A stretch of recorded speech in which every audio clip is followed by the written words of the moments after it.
पर है कि भारत के राष्ट्रीय ध्वज की लंबाई और चौड़ाई का अनुपात क्या है। देखिए अगर लंबाई 3 है तो चौड़ाई 2 होगी, ये यानी कि 3:2 के अनुपात में होती है साथियों ध्वज की, भारतीय ध्वज की साथियों लंबाई चौड़ाई का अनुपात। उसके बाद देखिए कि निम्नलिखित में से इनमें से कौन सा राजस्थान का एक नृत्य है, आपसे पूछा जा रहा है। देखिए तो घूमर जो नृत्य है ना साथियों, ये कहां पर किया जाता है, ये राजस्थान में किया जाता है।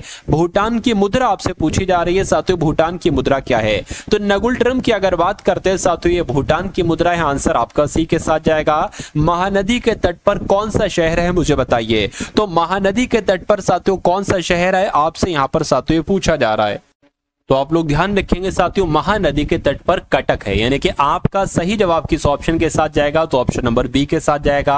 उसके बाद देखिए नासिक किस नदी के किनारे पर स्थित है साथियों, बताइए। अगर आपसे यह सवाल आ जाए कि नासिक किस नदी के किनारे पर है, तो गोदावरी नदी आपको बताना है। क्या बताना है, गोदावरी नदी के किनारे पर है साथियों नासिक शहर। उसके बाद देखिए भारत के स्कॉटलैंड के रूप में किसे जाना जाता है, तो भारत के स्कॉटलैंड के रूप में अगर ये सवाल आपकी स्क्रीन पर आता है एग्जाम में, तो कुर्ग आप लोग ध्यान रखेंगे, यानी कि कुर्ग को ही क्या कहा जाता है, भारत का स्कॉटलैंड कहा जाता है। उसके बाद देखिए भारत का मैनचेस्टर किसे कहा जाता है, अगर सवाल आता है भारत का मैनचेस्टर किसे कहा जाता है, तो अहमदाबाद को भारत का मैनचेस्टर कहा जाता है, जिनका आंसर यहां पर डी था, मैं कहूंगा बिल्कुल करेक्ट था। माउंट एवरेस्ट साथियों ये कहां पर है, तो आप सभी लोग जानते हैं माउंट एवरेस्ट तो नेपाल में है। कहां पर है साथियों, नेपाल में है, जिनका आंसर यहां पर बी मैं कहूंगा बिल्कुल करेक्ट है। एफिल टावर कहां पर है बताइए, तो एफिल टावर की अगर बात करते हैं तो ये कहां पर है, ये साथियों फ्रांस में है, जिनका आंसर यहां पर सी है, मैं कहूंगा बिल्कुल करेक्ट है। अगला सवाल है आपकी स्क्रीन पर कि बौद्ध धर्म और जैन धर्म दोनों के उपदेश किसके शासनकाल में दिए गए थे,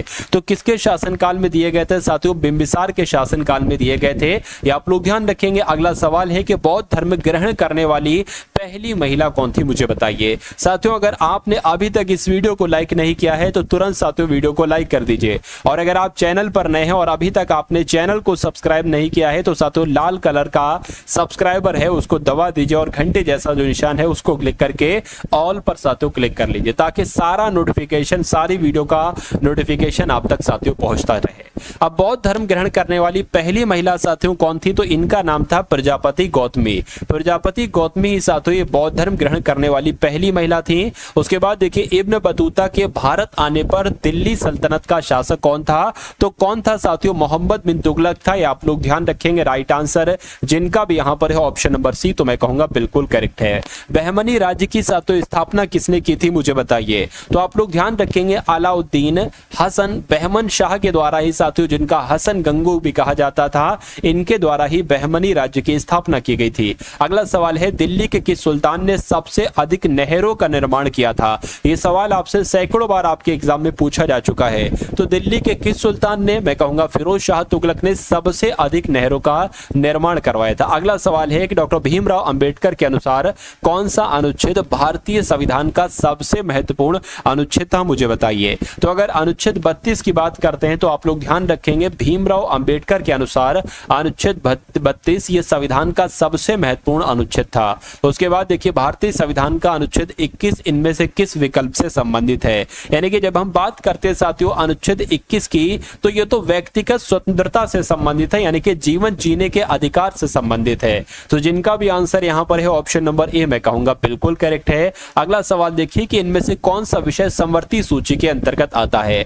आप लोग ध्यान रखेंगे साथियों जो शिक्षा है ना, ये समवर्ती सूची के अंतर्गत आता है, जिनका आंसर यहां पर भी मैं कहूंगा बिल्कुल करेक्ट है। चलिए जीएसटी परिषद में साथियों कितने सदस्य होते हैं, अगर ये सवाल आपसे पूछा जाए तो आपको 33 बताना है, यानी कि जीएसटी परिषद में 33 सदस्य होते हैं, जिनका भी आंसर यहां पर ए बिल्कुल करेक्ट है। अगला सवाल है कि सूर्य का प्रकाश पृथ्वी पर किस प्रक्रिया से पहुंचता है, बताइए।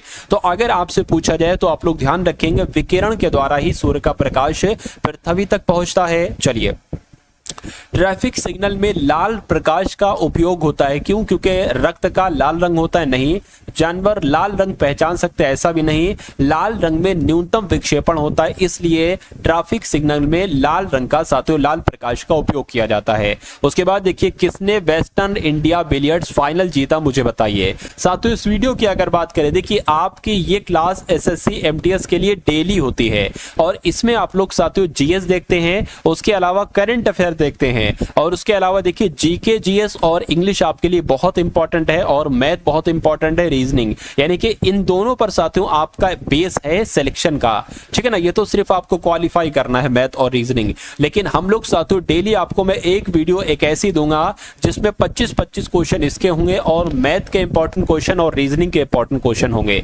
अब करंट अफेयर के 5 सवाल हम लोग यहां पर देख लेते हैं क्योंकि करंट अफेयर भी बहुत इंपॉर्टेंट है। आप लोग ध्यान रखेंगे, वेस्टर्न इंडिया बिलियर्ड्स फाइनल किसने जीता, तो पंकज आडवाणी ने जीता। आंसर आपका जाएगा बी के साथ। आनंद महिंद्रा को कहां स्थापित यंग इंडिया स्किल्स यूनिवर्सिटी का चेयरमैन नियुक्त किया गया है, तो कहां साथियों तेलंगाना में नियुक्त किया गया है। राइट आंसर आपका जाएगा ऑप्शन नंबर सी के साथ। उसके बाद देखिए किस देश में एक शक्तिशाली तूफान एम्पिल आया है, तो किस देश की बात चल रही है साथियों, जापान की बात चल रही है, यानी कि जापान देश में एक तूफान आया है जिसका नाम है एम्पिल। उसके बाद देखिए किस देश में हैजा प्रकोप की घोषणा की गई है, तो किस देश की बात चल रही है साथियों, सूडान की बात चल रही है, यानी कि सूडान देश ने हैजा प्रकोप की घोषणा की है। उसके बाद देखिए किस विश्वविद्यालय ने सुरक्षा के लिए उन्नत साइनाइड सेंसर विकसित किए हैं, तो किसने किए हैं, केरल विश्वविद्यालय ने की है। यह आपका बिल्कुल सही जवाब हो जाता है भाई, बहुत बढ़िया, वेरी गुड क्लास।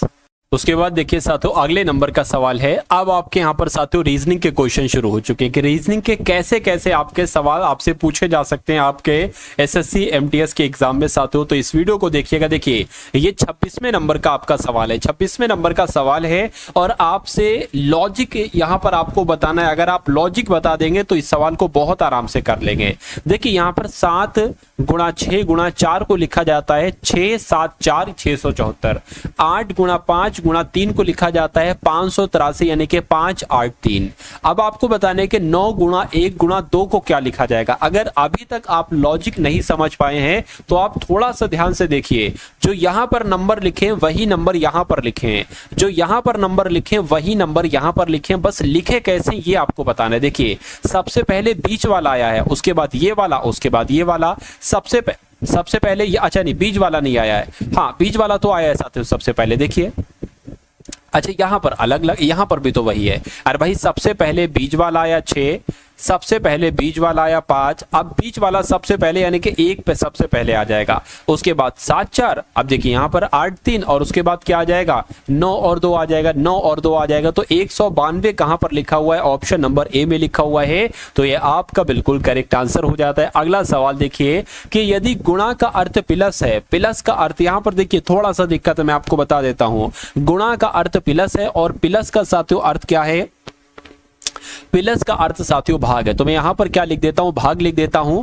उसके बाद अगर बात करें साथियों क्या है आपका, माइनस का अर्थ गुणा है, तो ये माइनस है, माइनस का अर्थ क्या हो जाएगा, गुणा हो जाएगा। और अगर बात करें भाग का अर्थ क्या है, तो माइनस है, यहां पर माइनस हो गया। अब आपको कुछ नहीं करना, ये 6 लिखा है 6 लिख दीजिए, 4 लिख दीजिए, 5 लिख दीजिए, 2 लिख दीजिए और 1 लिख दीजिए। यहां पर क्या है साथियों, यहां पर गुणा माइनस प्लस और क्या है, ये भाग है, ठीक है ना, ये क्या है, ये साथियों आपका भाग है। अब देखिए गुणा का मतलब क्या है, गुणा का मतलब प्लस है तो यहां पर प्लस आ जाएगा। माइनस की अगर बात करें, माइनस का मतलब गुणा है तो यहां पर गुणा आ जाएगा।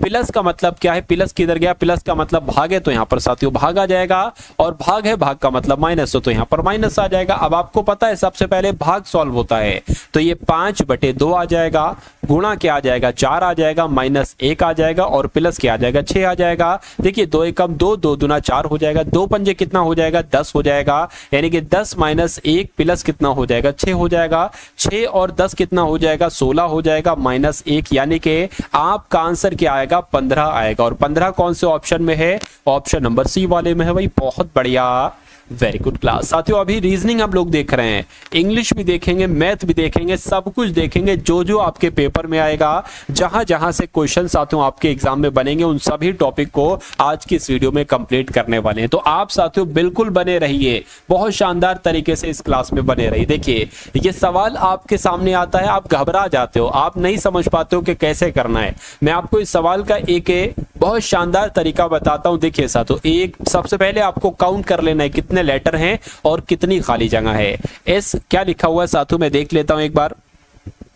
1 2 3 4 5 6 7 8 9 10 11 12 13 14 15 16, यानी कि 16 है। तो साथियों जो पेयर बनेगा वो 4 4 का ही बन सकता है, 8 8 का थोड़ी ना बनेगा। तो 4 4 का बना लीजिए। 1 2 3 4 ये अलग हो गया, 1 2 3 4 ये अलग हो गया, और 1 2 3 4 ये अलग हो गया, 1 2 3 4, ठीक है ना। अब शुरू में देखिए साथियों एस एम आ रहा है यहाँ पर, तो यहाँ पर साथियों एस है ना, तो यहाँ पर एम आ जाएगा। पूरा आपको क्या मिल गया, S M N X, S आ जाएगा एस एम एन एक्स, यहाँ पर एस आ जाएगा एस एम एन एक्स, और फिर एस एम एन एक्स आ जाएगा। तो अब अगला काम ये करिए कि आपने क्या क्या लिखा है, आपने एम लिखा है, आपने एस लिखा है, फिर आपने एस लिखा है, फिर आपने क्या लिखा है, S M N X, X लिखा है, ये आपने एक्स लिखा है, फिर आपने एन लिखा है। तो अब आपको ये देखना है कि एक ऐसा ऑप्शन कहां पर लिखा हुआ है साथियों, मैं कहूंगा ऐसा तो ऑप्शन नंबर सी में लिखा हुआ है। तो ये क्या होगा, यही आपका बिल्कुल करेक्ट आंसर हो जाता है भाई। बहुत बढ़िया,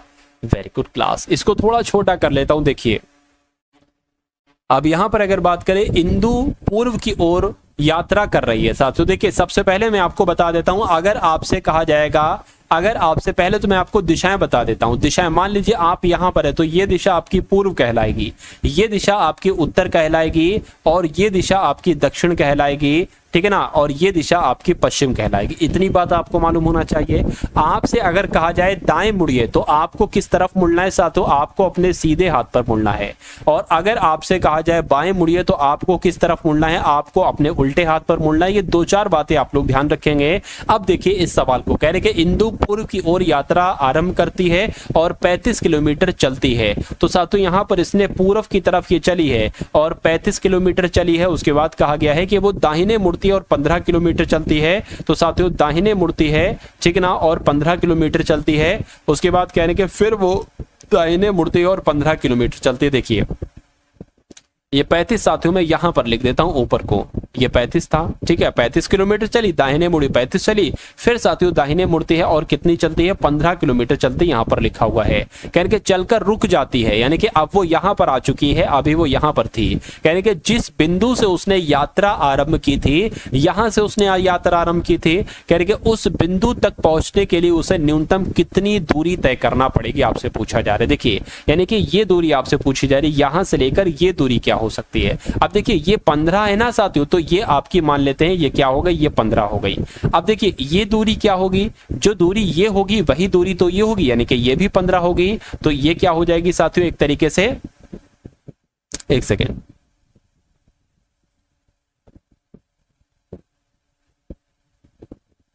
देखिए यहां पर अगर बात करें ये दूरी, देखिए ये दूरी आपसे पूछी जा रही, ये दूरी कितनी होगी, ये दूरी साथियों 15 होगी। तो हम बना लेते हैं ये दूरी कितनी हो जाएगी, 15 हो जाएगी। अब अगर देखिए टोटल ये दूरी जो है यहां से लेके यहां तक 35 किलोमीटर है, हमें पता है कि ये दूरी 15 है, तो ये भी दूरी 15 होगी। तो ये दूरी कितनी होगी, सिर्फ और सिर्फ साथियों 20 मीटर की होगी। तो ये दूरी कितनी हो जाएगी, 20 हो जाएगी। यानी कि अब आपको साथियों ये दूरी भी मालूम पड़ गई, ये दूरी भी मालूम पड़ गई। आपसे पूछा जा रहा है ये दूरी साथियों क्या होगी। देखिए ट्रिपलेट आप लोग साथियों ध्यान रखेंगे, जैसे कि 3 4 5 का ट्रिपलेट बनता है, यानी कि एक दूरी अगर 3 है, दूसरी दूरी अगर 4 है, तो जाहिर सी बात है तीसरी दूरी क्या होगी, हमेशा 5 होगी। अब आप देखिए साथियों ये इसका गुणनफल ही तो है एक तरीके से। अरे भाई इसको अगर साथियों अगर हम 5 से कट करें, 5 चौक 20, 5 3 15, तो ये वही तो आ गई साथियों, ये 3 आ गई, ये 4 आ गई, ये 5 आ जाएगी। अब साथियों इसको फिर उसी फॉर्म में ले आओ, यानी कि 4 की गुणा 5 से की गई थी तो 20 आ गया था, 3 की गुणा 5 से की गई थी तो 15 आ गया था, 5 की गुणा 5 से करोगे साथियों क्या आ जाएगा, 25 आ जाएगा। तो ये क्या हो जाएगी दूरी, ये 25 हो जाएगी, यानी कि 25 किलोमीटर आपका बिल्कुल सही जवाब हो जाएगा। ट्रिपलेट आप लोग ध्यान रखेंगे, ठीक है ना। मोना अपने पति से 6 वर्ष छोटी है, ठीक है, यानी कि जो उसके पति की आयु है उससे 6 वर्ष छोटी है मोना।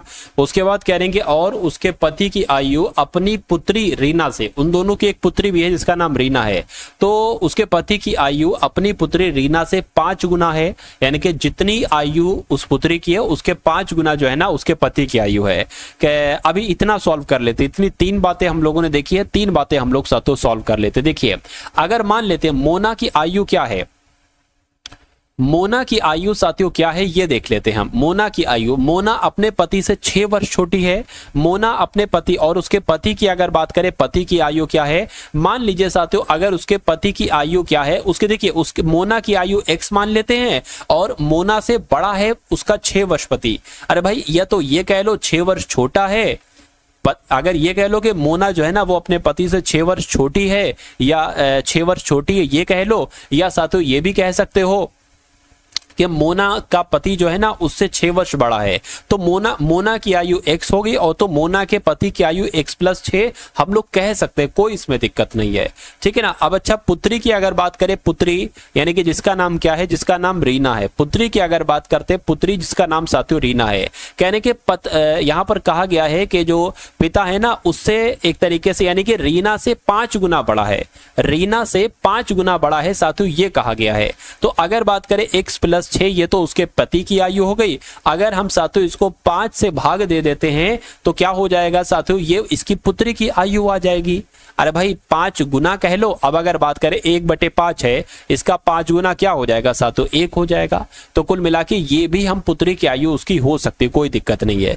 तो मोना की आयु, उसके पति की आयु और उसकी पुत्री रीना की आयु, तीनों की आयु आपने एक्सपेक्टेड साथियों मान ली, ठीक है ना। चलिए अब उसके बाद कहा जा रहा है साथियों यदि 3 वर्ष पहले रीना 5 वर्ष की थी, रीना की आयु अभी कितनी है, इतनी है, ठीक है ना, रीना की आयु अभी कितनी है साथियों इतनी है, कह रहे कि 3 वर्ष पहले उसकी आयु कितनी थी, 5 वर्ष बताई जा रही है, ठीक है ना। इतनी बात साथियों आपको समझ में आ गई, बिल्कुल समझ में आ गई। चलिए अब साथियों यहां पर अगर बात करें अब क्या कर सकते, देखिए नीचे यहां पर 1 मानिए और x+6 हो जाएगा, x+ आपका 6 हो गया, -5 थी आपका साथियों 15 हो जाएगा, और जो बटे में 5 आए ना, एक काम करो साथियों इसकी 5 से 5 गुना कर दो, ठीक है ना, यानी कि यहां से आपका जो 5 है वो साथियों गायब हो जाएगा, ठीक है, गायब हो गया, ये भी गायब हो गया। तो अब हम यहां पर कह सकते हैं कि x+6 बराबर कितना हो गया साथियों 25 हो गया, और ये माइनस का है उधर जाएगा, ये प्लस का हो जाएगा 15। अब साथियों x+6 बराबर कितना हो जाएगा, ये दोनों कितने हो जाएंगे 30 और 40 हो जाएंगे, 40 - 6। अब ये साथियों 6 उधर चला जाएगा, यानी कि x बराबर कितना बचेगा 34 वर्ष बचेगा।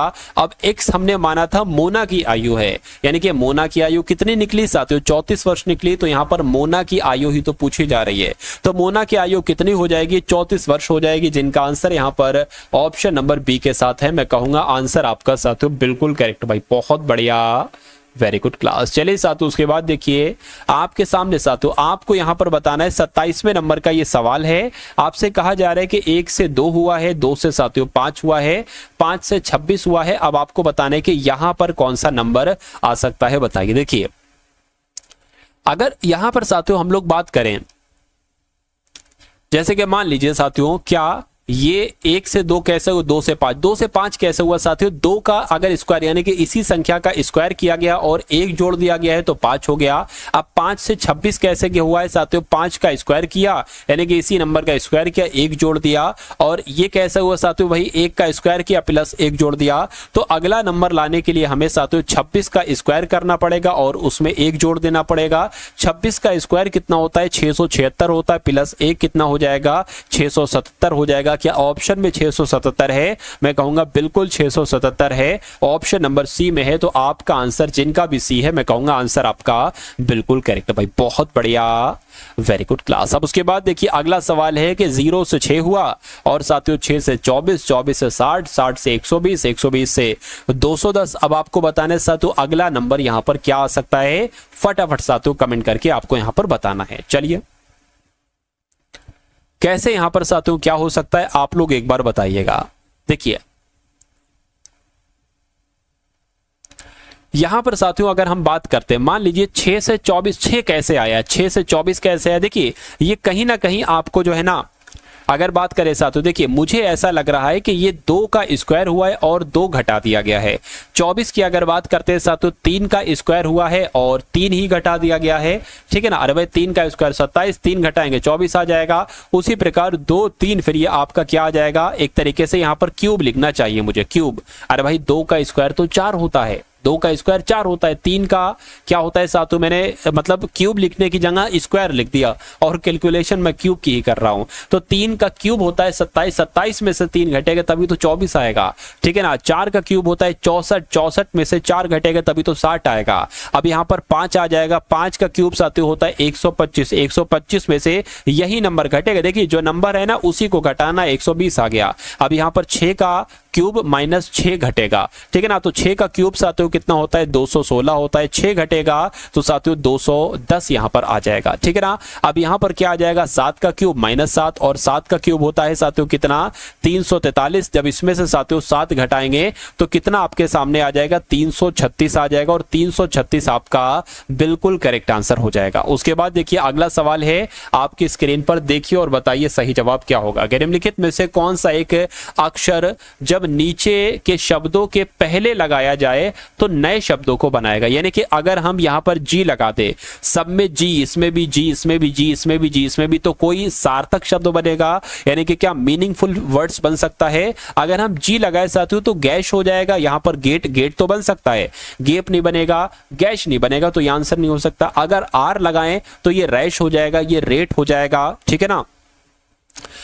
अगर बात करें ये रेप हो जाएगा और ये रेड हो जाएगा। बिल्कुल चारों का कुछ ना कुछ मतलब बन रहा है, जैसे कि रैश का मतलब होता है फुंसी वगैरह, ठीक है। रेट की अगर बात करते हैं, रेट का मतलब वही प्राइस वगैरह हो जाता है, ठीक है ना। और रेप की अगर बात करें तो साथियों आप बलात्कार हो जाता है, और रेड की बात करें साथियों तो उसको कह सकते हैं छापा वगैरह पड़ गया। तो मैं कहूंगा आर यहां पर बिल्कुल करेक्ट आंसर हो जाएगा। उसके बाद देखिए नेक्स्ट नंबर का सवाल है, कह रहे कि मेरी कहती है, क्या मैरी कहती है, मैरी कोई लड़की है, वो कहती है कि मैं जो संख्या सोच रही हूं, यानी कि वो अपने मन में कोई संख्या सोच रही है और कह रही है मैं जो संख्या सोच रही हूं वह 2 से विभाज्य है या 3 से विभाज्य है, ठीक है ना।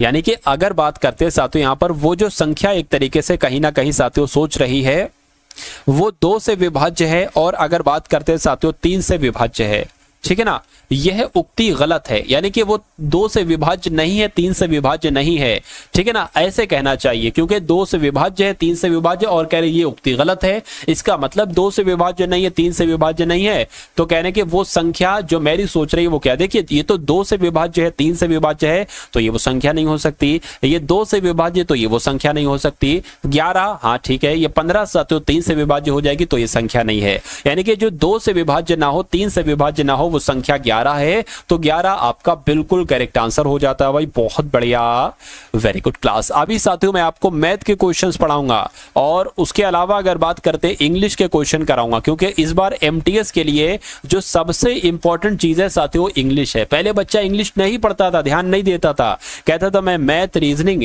और जीएस करंट अफेयर पर पकड़ बना लूंगा और उसके माध्यम से मैं एग्जाम को पास कर डालूंगा। लेकिन नहीं साथियों, इस बार इंग्लिश आपकी बहुत इंपॉर्टेंट है आपके एमटीएस एग्जाम के लिए। तो मैं आपको पूरे 25 सवाल करवाऊंगा और एनालिसिस के साथ, मतलब पूरा विश्लेषण होगा यहां पर। ऐसा नहीं साथियों क्वेश्चन मैं आपको करवाऊं, बहुत शानदार तरीके से हम लोग वहां पर देखेंगे। अभी आप इसको देखिए, कह रहे कि किसी दूसरे ग्रह पर पृथ्वी, जल, प्रकाश, वायु और आकाश के लिए वहां के स्थानीय शब्द हैं। यानी कि पृथ्वी के लिए वहां पर आकाश इस्तेमाल किया जाता है, जल के लिए वहां पर प्रकाश का, प्रकाश के लिए साथियों वहां पर वायु का इस्तेमाल, और वायु के लिए वहां पर जल का, और आकाश के लिए वहां पर पृथ्वी का इस्तेमाल किया जाता है। तो कहने कि यदि वहां कोई प्यासा है तो वह क्या पिएगा। अरे भाई यदि वहां कोई प्यासा है तो जल पिएगा, और यहां पर जल को क्या कहा गया है, प्रकाश कहा गया है। तो साथियों प्रकाश आपका बिल्कुल करेक्ट आंसर हो जाएगा, और जिनका आंसर यहां पर डी है मैं कहूंगा बिल्कुल करेक्ट है। नेक्स्ट नंबर का सवाल है आपकी स्क्रीन पर साथियों, देखिए और मुझे बताइए कि आपका यहां पर सही जवाब किस ऑप्शन के साथ जाएगा, बताइए। कह रहे कि अंजू प्रीति से छोटी है, तो जैसे जैसे साथियों कहा जा रहा है वैसे वैसे क्या करेंगे, वैसे वैसे साथियों हम इसको करते जाएंगे। बस आपको ज्यादा दिमाग नहीं लड़ाना है, जैसे जैसे सवाल कह रहा है उसके साथ साथियों वैसे वैसे आप करते जाएंगे। चलिए तो अंजू प्रीति से छोटी है, यानी कि जो आपकी प्रीति है ना, प्रीति साथियों ऊपर आ जाएगी और अंजू जो है ना साथियों वो उसके नीचे आ जाएगी। ठीक है, अंजू प्रीति से छोटी। और कह रहे कि मोहन और जयंत प्रीति से बड़े, यानी कि प्रीति से बड़े हैं कौन है, मोहन जो है ना, मोहन भी प्रीति से बड़ा है। और जयंत की अगर बात करते हैं, जयंत भी प्रीति से बड़ा है। कह रहे कि परंतु सुधा से छोटे हैं, यानी कि अगर बात करते हैं साथियों कि जो मोहन है, सुधा, जयंत है, ये सुधा से छोटा है, तो सुधा ऊपर आएगी, जो बड़ा होगा वो ऊपर आएगा। और उसके बाद कह रहे हैं कि जो श्रीधर के उम्र के बराबर ही है। क्या कहा जा रहा है साथियों, श्रीधर के उम्र के बराबर ही है। अब देखिए यहां पर कभी भी जो आ जाए तो वो उसका मतलब पता किससे होता है, इसके, यानी कि जो से सबसे पहले जो होगा नाम उसके लिए उसका मतलब होता है। यानी कि जो श्रीधर के उम्र के बराबर है, यानी कि सुधा श्रीधर के उम्र के बराबर है, तो श्रीधर जो है ना ये सुधा के उम्र के बराबर है, ऐसे कह लो, या सुधा श्रीधर के उम्र के बराबर है। तो कहने के तो अच्छा, इसमें से आपको बताना है अतः श्रीधर अंजू से बड़ा है या श्रीधर अंजू से छोटा, इसमें से कौन सा सही आपको बताना है, या श्रीधर मोहन से छोटा है या श्रीधर प्रीति से छोटा है, ये आपको साथियों देखकर बताना। देखिए क्या श्रीधर प्रीति से छोटा है, श्रीधर तो प्रीति से बड़ा है, ये गलत हो जाएगी, नहीं आंसर होगा। क्या श्रीधर मोहन से छोटा है, नहीं साथियों, मोहन से भी छोटा नहीं, मोहन से बड़ा है श्रीधर, ये भी नहीं होगा। अंजू से छोटा है, तो अंजू तो ये आ गई, अंजू तो सबसे छोटी है खुद, ठीक है ना, अंजू से बड़ा है, बिल्कुल साथियों अंजू से बड़ा है श्रीधर। तो मैं कहूंगा इन चारों ऑप्शन में से ऑप्शन आपका जो जाएगा वो ऑप्शन नंबर ए के साथ जाएगा, और जिनका आंसर यहां पर है ऑप्शन नंबर ए, मैं कहूंगा आंसर आपका बिल्कुल करेक्ट है। अब यहां पर अगर बात करें साथियों, आपके सामने मैथ के क्वेश्चन शुरू हो चुके हैं। तो अगर आपके सामने साथियों ये सवाल आपके स्क्रीन पर आ जाता है आपके एग्जाम में, तो आप इसका सॉल्यूशन कैसे करेंगे। आपके सामने सवाल यही आएगा, सिर्फ संख्याएं बदली हुई होंगी, 10%, 20%, 40% की जगह कुछ और होगा। और इन संख्याओं का कहेंगे साथियों कि इन संख्याओं की छूट श्रृंखला कितनी एकल छूट के बराबर होगी। यानी कि अगर ये तीनों छूट दी जाए एक एक करके, तो एक छूट साथियों इनके बराबर क्या छूट होगी, ये आपसे यहां पर पूछा जा रहा है। तो इस सवाल को आप कैसे करेंगे मैं आपको बता देता हूं साथियों। 100 में से इन सभी को माइनस करना है। अब अगर बात करते हैं साथियों 100 गुणा, ठीक है ना, 100 गुणा 10% का मतलब क्या हो जाएगा साथियों, 90/100 हो जाएगा, बिल्कुल हो जाएगा। 20% का मतलब क्या हो जाएगा, 80/100 हो जाएगा, बिल्कुल हो जाएगा। 40% का साथियों मतलब क्या हो जाएगा, 60/100 हो जाएगा ना, बिल्कुल हो जाएगा। अब देखिए इन दो जीरो से आपके ये दो जीरो कैंसिल, इन दो जीरो से आपके ये दो जीरो कैंसिल, और इस एक जीरो से आपका ये जीरो कैंसिल। ये 10 है, ठीक है ना, 2 पंजे 10 हो जाएगा, 2 तिया 6 हो जाएगा। अब अगर बात करें साथियों, अब यहां पर देखिए क्या बन सकता है आपके लिए, 9 72 हो जाएगा, और 72 तिया कितना हो जाएगा, 6 आ जाएगा, 7 21, यानी कि 216 हो जाएगा। यानी कि 216, ठीक है ना, बटे 5, इसको साथियों कर लीजिए, 5 चौक आपका 20 हो जाएगा, और ये कितना हो जाएगा, 16 हो जाएगा।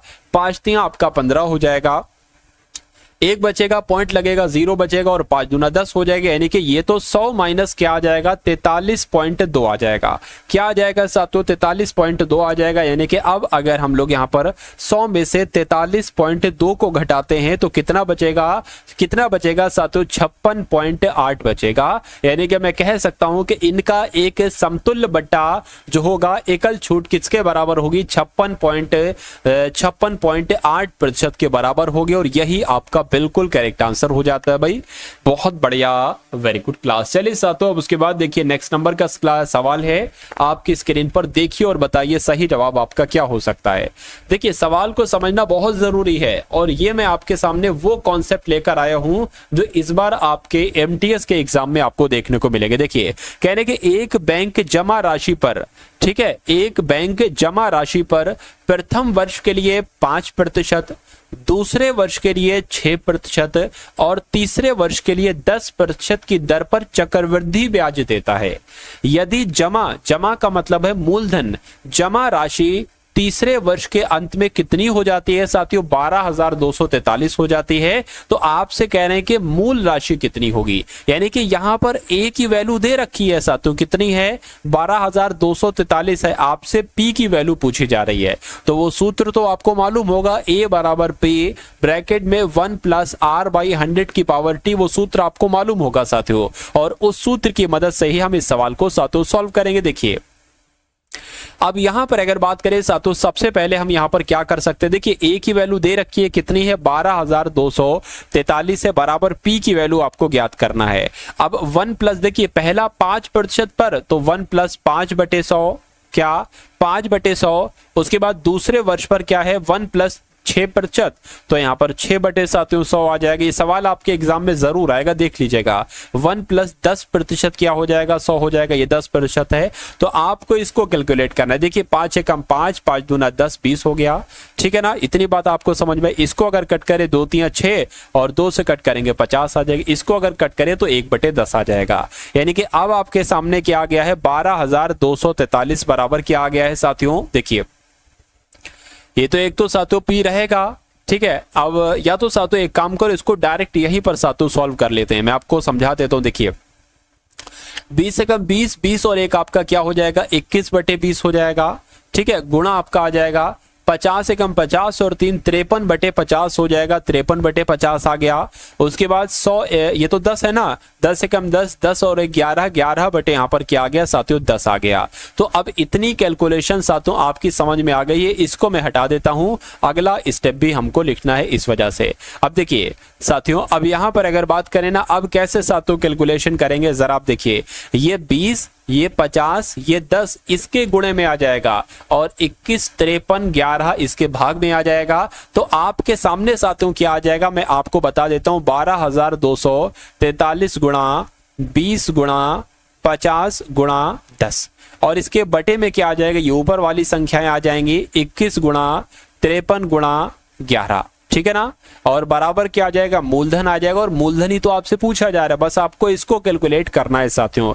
देखिए अगर 11 एकम 11 करें और इसको अगर कट करें 11 से, देखिए 11 एकम 11 होगा, एक जाएगा 12 हो जाएगा, 11 एकम 11 और एक जाएगा 14 हो जाएगा, 11 एकम 11 2 जाएगा, ये कितना हो जाएगा ये 23 हो जाएगा। एक सेकंड, 11 एकम 11 कितना जाएगा 3 जाएगा 33 हो जाएगा, 11 3 33 हो गया। यानी कि अब आपके सामने आ गया साथियों कितना 1113 आ गया, ठीक है। अब देखिए इसको 7 से कट करते हैं, 7 3 21, इसको 7 से जरा कट कीजिए, 7 एकम 7 कितना अब जाएगा 4 जाएगा 41 हो जाएगा, 7 पंजे 35, 6 जाएगा 63 हो जाएगा, 7 नीम आपका 63 हो गया। यानी कि 159 गुणा 20 गुणा क्या आ जाए गुणा 20 गुणा 500 इसको कर देते, डायरेक्ट 500 कर देते। और बटे में साथियों क्या बचा 3 बचा, क्या बचा साथियों 3 बचा और 53 बचा और कुछ थोड़ी ना बचा। इस 3 से अगर कट करे साथियों इसको 3 पंजे 15, 3 3 9 हो जाएगा, ठीक है ना। यानी कि अब मैं इसको सबको गायब कर देता हूं साथियों, सबको हटा देता हूं। अब अगर देखिए इसमें पूरा खेल कैलकुलेशन का था, अगर आप कैलकुलेशन अच्छे से कर सकते हो तो ये पूरे नंबर साथियों आपके हो जाएंगे। चलिए अब अगर बात करें साथियों, देखिए 53 गुणा 20 गुणा 500 आपका आ गया और बटे क्या आ जाएगा 53 आ जाएगा। इस 53 से आपका ये 53 कैंसिल हो जाएगा, 500 दुना कितना हो जाएगा 1000 हो जाएगा और 0 लगाए तो 0 आ जाएगा। यानी कि ये आपका क्या निकलेगा साथियों, यही तो आपकी राशि निकलेगी। और ये राशि कहां पर लिखी हुई है, ऑप्शन नंबर बी में लिखी हुई है। तो जिनका आंसर यहां पर है ऑप्शन नंबर बी के साथ मैं कहूंगा बिल्कुल करेक्ट है। साथियों अभी इंग्लिश में आपको पढ़ाऊंगा और मैं कहूंगा कि इंग्लिश में पूरे में से पूरे नंबर, देखिए 25 सवाल आपके आएंगे और एक सवाल होगा 3 नंबर का, यानी कि टोटल 75 नंबर की आपकी इंग्लिश आएगी इस बार, और 75 नंबर की सामान्य ज्ञान प्लस करंट अफेयर आएगी। तो अगर आप चाहते हैं कि इन दोनों में अच्छा स्कोर करना, तो ये टारगेट सिलेक्शन की जो डेली एमटीएस के लिए क्लास होती है साथियों, ये आपको जरूर लेना चाहिए। चाहे कुछ भी हो जाए साथियों, आप खाना खाओ ना खाओ, कुछ भी हो जाए, आप थोड़ा सा खुश हो या थोड़ा सा गमगीन हो, ये क्लास आपको लेना ही। जैसे आप खाना खाते हो, रूटीन है आपका, ये रूटीन में आप साथियों क्लास ले लो। मेरा मानना है अगर आप अपने रूटीन में साथियों ये डेली क्लास ले लेंगे तो मेरा मानना है कि जीत आपकी पक्की हो जाएगी और आपको कोई हरा नहीं सकता, कोई आपका सानी नहीं होगा एग्जाम में। यानी कि आप सबको पछाड़ दोगे, आपको कोई पछाड़ नहीं पाएगा, यानी कि सिलेक्शन आपका कुल मिला के हो जाएगा। अब इस सवाल की अगर बात करते हैं, बहुत शानदार कॉन्सेप्ट है यहाँ पर। देखिए कह रहे हैं एक कार को 15 पुरुष 20 दिनों में पूरा करते हैं, जबकि उस काम को 24 महिलाएं 20 दिनों में करती हैं, ठीक है ना। यानी कि और कह रहे हैं कि 10 पुरुष और 8 महिलाएं उस कार्य को कितने दिनों में करेंगी। देखिए अब यहां पर एक कॉन्सेप्ट छुपा हुआ है, सवाल ये आपका आता है लेकिन नंबरिंग चेंज कर दी जाती है। कॉन्सेप्ट यही होता है, कह रहे हैं कि 15 पुरुष 20 दिनों में कोई काम करते हैं और वही काम 24 महिलाएं 20 दिनों में करती हैं, ठीक है ना। यानी कि मैं कह सकता हूं एक तरीके से 20 दिन में ये भी, 20 दिन में ये भी, तो मैं साथियों कह सकता हूं कि 15 पुरुष की जो क्षमता है, क्या 15 पुरुष की जो क्षमता है वो 24 महिलाओं के बराबर है, ठीक है ना, 24 महिलाओं के बराबर। अगर इसको और कट करें तो 3 पंजे 15, क्या साथियों 3 पंजे 15, यानी कि इसको ऐसा करूं मैं पुरुष को मेल लिख देता हूं, यानी कि 5 मेल की जो क्षमता है साथियों 3 पंजे 15, 3 7 21, 3 8 24, 8 फीमेल के बराबर है। इतनी बात आपको ध्यान रखना है साथियों, बिल्कुल ये तो दिया ही गया है। अब देखिए सवाल में साथियों क्या है, सवाल में दिया गया है ठीक है, यहां से 10 पुरुष 8 महिलाएं उस कार्य को कितने दिन में करेंगी। कहने के 15 पुरुष, क्या साथियों 15 पुरुष किसी काम को अगर 20 दिन में करते हैं तो कहने के 10 पुरुष और 8 महिलाएं उस काम को कितने दिन में करेंगी। ये 8 है ना, इसको साथियों महिलाओं पुरुष में आप बदल लो, जैसे कि 10 पुरुष तो आपके ये हो गए, अब ये 8 महिलाएं हैं, क्या है साथियों ये 8 महिलाएं हैं। 8 महिलाओं की अगर बात करें साथियों, 8 महिलाओं की जगह पर क्या आ जाएंगे, 5 पुरुष आ जाएंगे, क्योंकि यहां पर लिखा हुआ है, यहां पर लिखा हुआ है कि 8 महिलाएं यानी कि 5 पुरुष, तो 5 पुरुष आपके ये हो गए। ये इस काम को कितने दिन में करेंगे ये आपसे पूछा जा रहा है। अब अगर बात करें साथियों 15 गुणा 20 यानी कि 15 व्यक्ति किसी काम को 20 दिन में करते हैं, तो 15 पुरुष, ठीक है ना, 15 पुरुष उस काम को कितने दिन में कर पाएंगे आपसे पूछ। इस 15 से ये 15 कैंसिल हो जाएगा, यानी कि x बराबर 20 आ जाएगा, यानी कि साथियों 20 दिन में उस काम को कर पाएंगे। तो आपका राइट आंसर किस ऑप्शन के साथ जाएगा, ऑप्शन नंबर बी के साथ जाएगा। अगर आपकी समझ में आ गया है तो अच्छी बात है, लेकिन नहीं आया है तो इसको एक बार रिपीट करेंगे, दोबारा से इसको पीछे करके आप लोग देखेंगे। उसके बाद देखिए नेक्स्ट नंबर का साथियों सवाल है आपकी स्क्रीन पर, देखिए और मुझे बताइए सही जवाब क्या होगा। कह रहे कि एक ग्रुप में 7 व्यक्तियों की औसत आयु 30 वर्ष है, यानी कि 7 व्यक्ति हैं और उनकी औसत आयु 30 वर्ष है। अगर मैं आपसे कहूं कि इन 7 व्यक्तियों की कुल आयु कितनी है, तो 7 या 21 गुणा कर दीजिए 210 आ जाएगा। कहने के उस ग्रुप के 5 व्यक्तियों की औसत आयु 31 है, यानी कि जो 5 व्यक्ति हैं, 5 इसी में के 7 व्यक्तियों में से 5 व्यक्तियों की औसत आयु 31 है, तो मैं कहूं 5 व्यक्तियों की कुल आयु कितनी होगी, तो 31 गुणा 5 कर दीजिए, 5 कम 5, 5 3 15 यानी कि 155 है।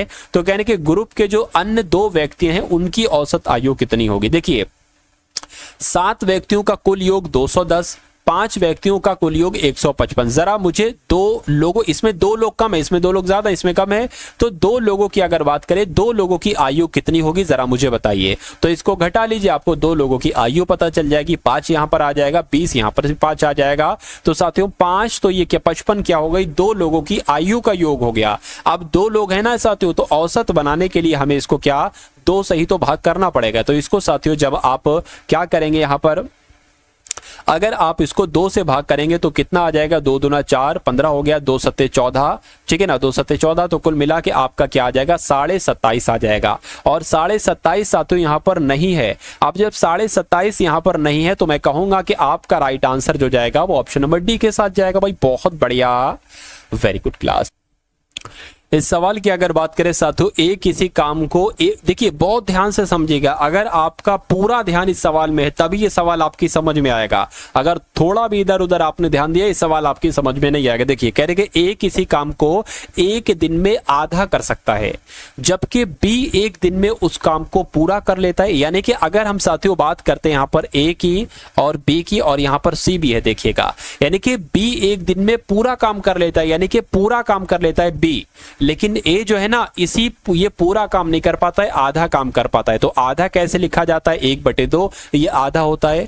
1 का आधा क्या होता है, 1/2 होता है। चलिए, तो कहने के ए किसी कार्य को 1 दिन में आधा कर सकता है, जबकि बी 1 दिन में उस कार्य को पूरा कर लेता है, ठीक है। उसके बाद कहा गया है कि सी 1 दिन के कार्य को, क्या कह रहे हैं साथियों, यहां पर अगर बात करें सी के 1 दिन के कार्य को बी 1 दिन में आधा कर पाता है, यानी कि जो अब बी का दुगना काम करता है सी, कह रहे हैं ना कि बी अगर काम करता है 1 दिन में तो वो आधा करता है, लेकिन सी उसको पूरा कर लेता है। तो बी सी कितना काम करेगा, 2 काम करेगा, ठीक है ना। अब पूछा जा रहा है उनकी दक्षता का अनुपात क्या है। तो साथियों अगर उनकी दक्षता के बारे में अगर बात करें कि उनकी दक्षता का अनुपात साथियों आपसे यहां पर कुल मिला के क्या किया जा रहा है, यहां पर आपसे साथियों पूछा जा रहा है, ठीक है ना। देखिए दक्षता की अगर बात करते हैं साथियों तो दक्षता में क्या है देखिए जरा, अगर बात करते हैं साथियों दक्षता की अगर बात करते हैं, अब ये 1/2 है ना, ये 2 की गुणा साथियों किससे हो जाएगी, बात करें इससे हो जाएगी, यानी कि यहां पर 1 रहेगा, इस 2 की गुणा साथियों इससे हो जाएगी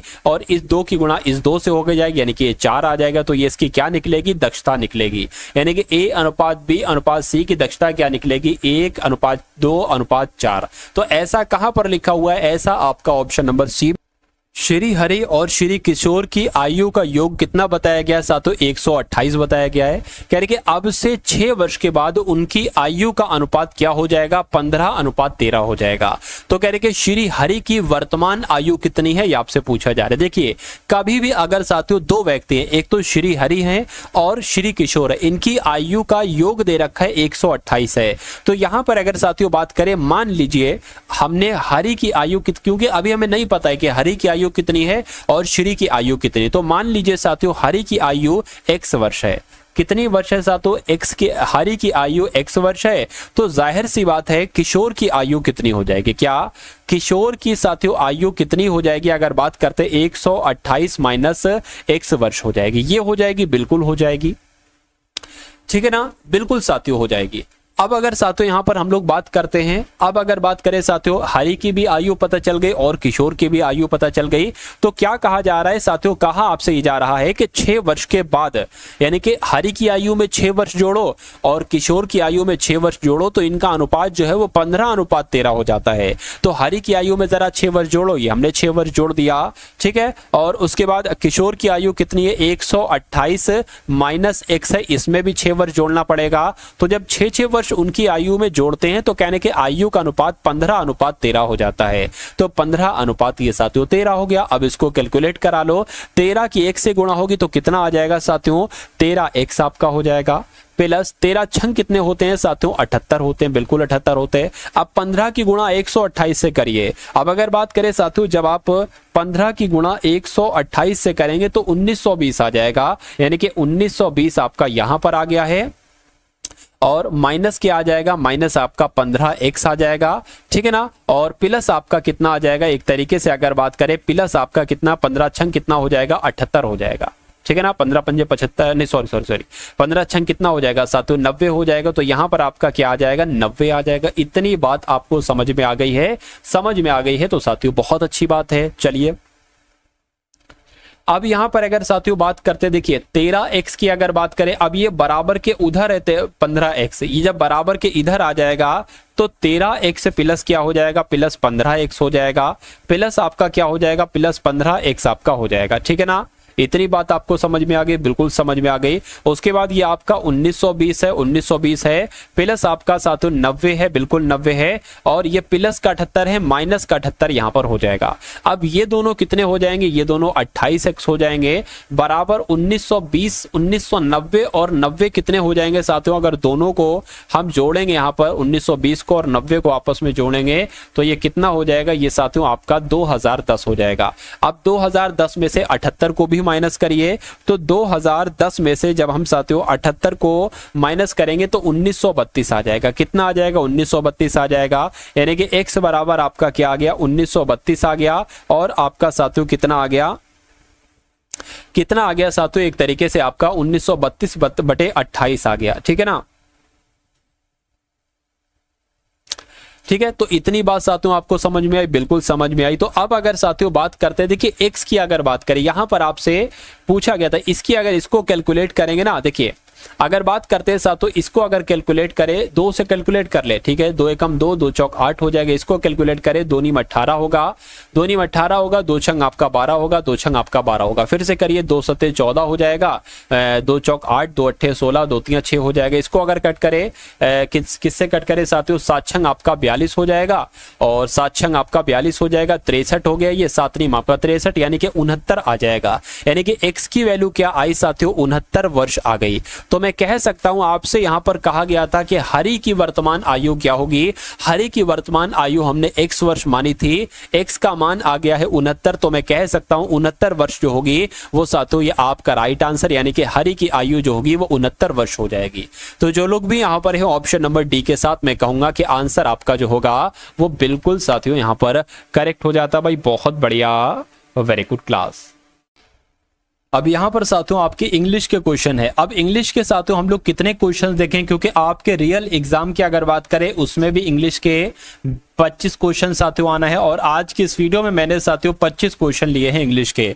तो इन इंग्लिश के 25 क्वेश्चन को साथियों देखिए टॉप लेवल के हैं, यहां से कई सारे क्वेश्चन आपको आपके रियल एग्जाम में देखने को मिलेंगे। यहां पर अगर सवाल की बात करते हैं साथियों, select the most appropriate synonym of the given word, यानी कि यहां पर जो कॉमन वर्ड दिया गया है आपसे पूछा जा रहा है कि इसका सिनोनिम क्या होगा। सिनोनिम का मतलब होता है सेम मीनिंग, यानी कि इसका ही पर्यायवाची क्या होगा। अगर हम कॉमन शब्द की बात करते हैं तो कॉमन का मतलब होता है साथियों सामान्य। कॉमन की अगर बात करें, कॉमन का मतलब होता है साथियों सामान्य, यानी कि एक ऐसा कौन सा मीनिंग है यहां पर जिसका मतलब होता है सामान्य। देखिए अगर इंडिविजुअल की अगर बात करते हैं तो इसका मतलब होता है कहीं ना कहीं विशिष्ट, तो ये तो साथियों होगा नहीं, सामान्य का ये तो विलोम हो जाएगा। यूजुअल की अगर बात करते हैं साथियों, यूजुअल का मतलब साधारण कह लो, सामान्य कह लो, तो यहां पर मैं कह सकता हूं ये इसका सिनोनिम हो जाएगा, ये आप लोग साथियों ध्यान रखेंगे। अगर बात करते हैं साथियों आपका स्कार्स की बात करें, इसका मतलब होता है कि कोई चीज होती नहीं बड़ी अजीब, तो उसको साथियों, और पार्टिकुलर की अगर बात करें, पार्टिकुलर का मतलब भी साथियों विशेष होता है, तो ये भी इसका क्या आपका इसका सिनोनिम नहीं हो सकता। तो जिनका आंसर यहां पर बी था मैं कहूंगा बिल्कुल करेक्ट था। अगला सवाल है आपकी स्क्रीन पर, देखिए मुझे बताइए कि select the most appropriate antonym of the given word, यानी कि आपको सेवर का साथियों बताना है कि एंटोनिम साथियों क्या हो सकता है, मुझे बताइए। चलिए यहां पर अगर बात करते हैं साथियों, क्या आपका बिल्कुल सही जवाब हो जाएगा, देखिए और बताइए राइट आंसर क्या है। चलिए देखिए अगर हम बात करते हैं साथियों, सेवर की मतलब कहीं ना कहीं होता है सख्त, इसका मतलब क्या होता है, सख्त होता है। तो कौन सा एक ऐसा मीनिंग है जिसका मतलब होता है कहीं ना कहीं कोमल, कहीं ना कहीं साथियों कोमल होता है। तो नैरो का मतलब क्या कोमल होता है, मैं कहूंगा नहीं। माइल्ड का मतलब कोमल होता है साथियों, तो माइल्ड का मतलब साथियों हाँ हल्का भी कह सकते हैं, कोमल भी कह सकते हैं। शॉर्ट का मतलब क्या होगा साथियों, छोटा होता है, और शार्प का मतलब नुकीला होता है, तो ये भी इसके एंटोनिम नहीं हो सकते। तो सेवर का एंटोनिम क्या होगा, माइल्ड होगा, क्योंकि सेवर का मतलब होता है सख्त और माइल्ड का मतलब होता है कोमल। तो जिनका आंसर यहाँ पर ऑप्शन नंबर बी के साथ था, मैं कहूंगा आंसर आपका साथियों बिल्कुल करेक्ट था भाई, बहुत बढ़िया, वेरी गुड क्लास। अब यहां पर अगर बात करें, सवाल तो आपका यहां से लेकर यहां तक है, यह बताया गया है कि इस सवाल का आपको करना क्या है। आखिर देखिए, the following sentence has been split into 4 segment, यानी कि 4 सेगमेंट में यह बटा हुआ है साथियों सेंटेंस। क्या 4 सेगमेंट में, देखिए I when I got back, ठीक है, एक तो ये हो गया। टू द फ्लैट एक आपका ये सेगमेंट हो गया, और उसके बाद एक ये और एक ये हो गया। बिल्कुल, identify the segment that contains A grammatical error, यानी कि इसमें कहीं ग्रामेटिकल एरर है, वही आपसे पूछी जा रही है साथियों, कहां पर ग्रामेटिकल एरर है बताइए। देखिए यहां पर अगर बात करते हैं, when I got back to the flat, जब मैं फ्लैट में गया वापस, found that I was locked out, तो लॉक्ड आउट नहीं आना चाहिए, लॉक्ड इन आना चाहिए। तो मैं कहूंगा दिक्कत कहां पर है, आई वाज लॉक्ड आउट नहीं आना चाहिए, इसकी जगह पर इन आना चाहिए, यानी कि दिक्कत आपके ऑप्शन नंबर बी में है, और बी आपका बिल्कुल करेक्ट आंसर है। Select the most appropriate meaning of the given idiom, ठीक है ना। तो आउट ऑफ क्वेश्चन ये एक मुहावरा है, ये एक इडियम है, और इस इडियम का साथियों आपसे मतलब पूछा जा रहा है, मुझे बताइए। आउट ऑफ क्वेश्चन का मतलब क्या होता है, इम्पॉसिबल, ठीक है ना, यानी कि हम कह सकते हैं असंभव। क्या कह सकते हैं, असंभव कह सकते हैं। तो विशफुल का मतलब, विशफुल तो साथियों इसका एक तरीके से मतलब नहीं होगा आउट ऑफ क्वेश्चन, यानी कि असंभव थोड़ी ना कहेंगे विशफुल को, डाउटफुल भी नहीं कहेंगे साथियों, और डिफिकल्ट भी नहीं कहेंगे। बिल्कुल साथियों इम्पॉसिबल आपका यहाँ पर बिल्कुल सही जवाब हो जाएगा। आउट ऑफ क्वेश्चन यानी कि असंभव, और असंभव कहते हैं इम्पॉसिबल को।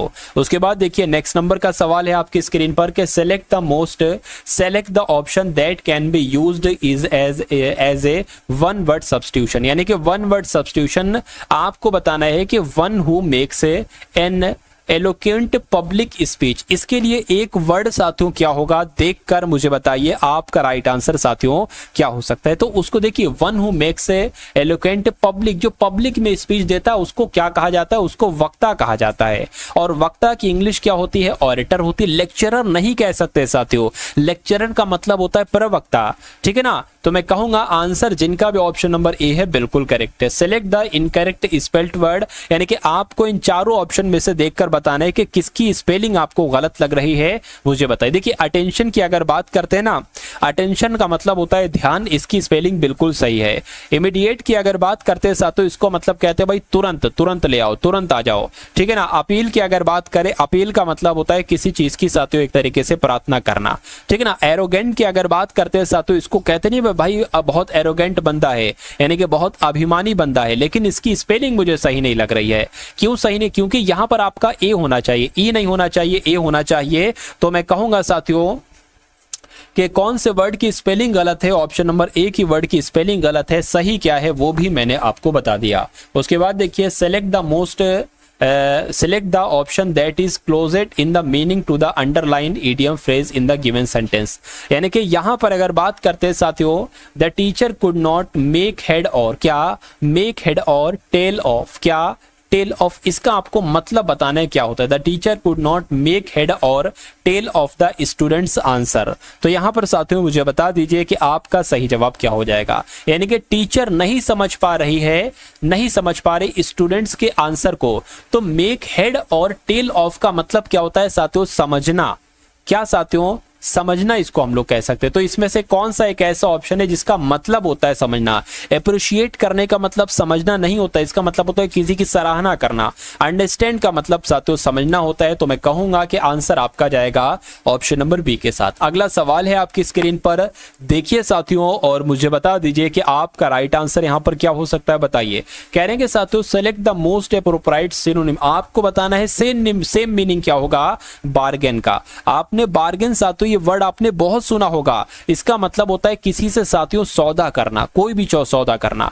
जैसे कि तुम अगर बात करें, तुम मुझे ये चीज दे दो, तुम मुझे अपनी टी शर्ट दे दो, मैं तुम्हें 200 रुपीज दे दूंगा, तो ये सौदा हुआ। तो एक तरीके से तो इसका आपको सिनोनिम बताना है साथियों क्या हो सकता है। तो डिसएग्रीमेंट कहेंगे नहीं, गेन कहेंगे नहीं, डिस्प्यूट कहेंगे नहीं साथियों, डील कहेंगे। यानी कि डील का मतलब भी सौदा करना होता है और बार्गेन का मतलब भी सौदा करना ही होता है।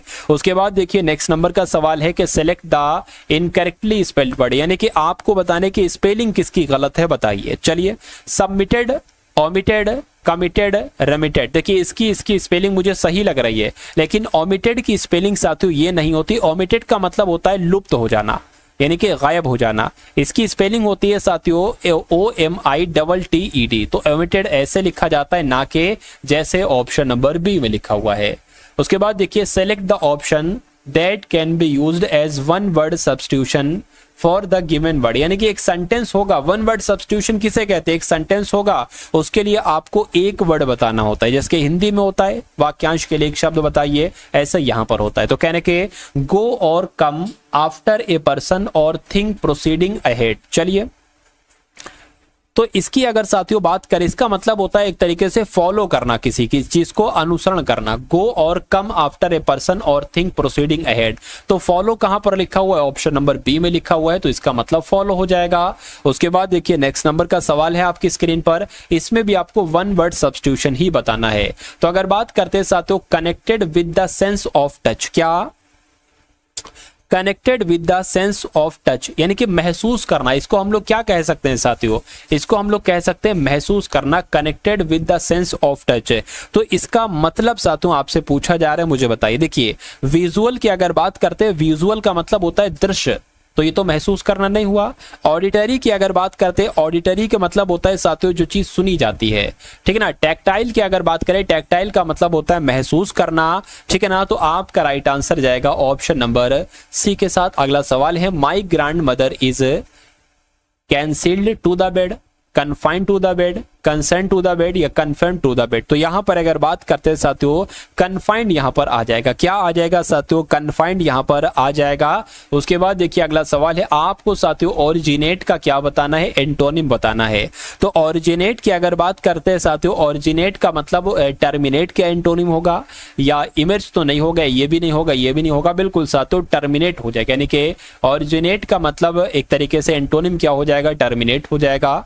उसके बाद देखिए नेक्स्ट नंबर का साथियों सवाल है आपकी स्क्रीन पर, इस सवाल को देखिए और मुझे बताइए कि आपका सही जवाब क्या होगा। Mister Sharma is one of the best teacher I have ever seen. देखिए मैं आपको एक चीज बताता हूं, कभी भी साथियों वन ऑफ के बाद क्या, वन ऑफ के बाद हमेशा प्लरल नाउन आती है, तो यहां पर सिंगुलर है तो इसमें एस लगा दो साथियों, ये सही हो जाएगा। तो मैं कहूंगा दिक्कत कहां पर है, दिक्कत यहां पर है। क्यों? क्योंकि टीचर्स होना चाहिए, यानी कि mister Sharma is one of the best teachers I have ever seen, तो टीचर नहीं टीचर्स होना चाहिए था। उसके बाद देखिए साथियों, अगर बात करते हैं वल्नरेबल का, आपको एंटोनिम बताना है। क्या वल्नरेबल का? आपको देखिए वल्नरेबल का मतलब होता है भाई चपेट में आ जाना, कि भैया वो डाकुओं की चपेट में आ गया, यानी कि डाकुओं के हत्थे लग गया। तो इसका एंटोनिम साथियों क्या होगा मुझे बताइए। मैं कहूंगा सिक्योर हो जाएगा, यानी कि सुरक्षित, वो उन चीजों से, वो डाकुओं से सुरक्षित रह गया, ये डाकुओं की चपेट में आ गई। दोनों एंटोनिम है, विलोम है साथियों, ठीक है। उसके बाद देखिए अगला सवाल है आपके स्क्रीन पर, देखिए और मुझे बताइए कि आपका सही जवाब क्या होगा। देखिए, select the most appropriate meaning of the given idiom, यानी कि ड्रॉप नेम की अगर बात करते हैं, ड्रॉप नेम का मतलब क्या होता है मुझे बताइए। देखिए, अगर आप ड्रॉप नेम की मैं आपको मतलब बता, जिसके मान लीजिए आप किसी को अट्रैक्ट करना चाहते अपनी तरफ, तो आप कहोगे बड़े बड़े लोगों के नाम बताओगे, आप कहोगे अरे भाई सलमान खान तो मेरा दोस्त है, शाहरुख खान तो से तो मुलाकात वगैरह होती रहती है। तो ड्रॉप नेम का मतलब होता है किसी को प्रभावित करने के लिए बड़ों बड़ों से, एक तरीके से साथियों बड़ों बड़ों का कहीं ना कहीं साथियों जो फेमस लोग हैं उनका नाम लेना। तो अब बताइए जो मैंने हिंदी में बोला है ना, उसका वो यहां पर है, यहां पर है, यहां पर है या यहां पर है। Delete someone's name from a list नहीं, name famous people to impress other, बिल्कुल साथियों फेमस लोगों का नाम लेना पीपल्स को इंप्रेस करने के लिए। तो मैं कहूंगा ड्रॉप नेम्स का मतलब क्या हो जाएगा। ड्रॉप नेम्स एक इडियम है, यानी कि मुहावरा है। उसके बाद देखिए अगला सवाल है आपकी स्क्रीन पर कि स्टन की अगर बात करते हैं साथ, तो स्टन का आपसे पूछा जा रहा है सिनोनिम क्या होगा मुझे बताइए। स्टन की अगर बात करते हैं साथ, तो इसका मतलब होता है सदमा, सदमा लगना।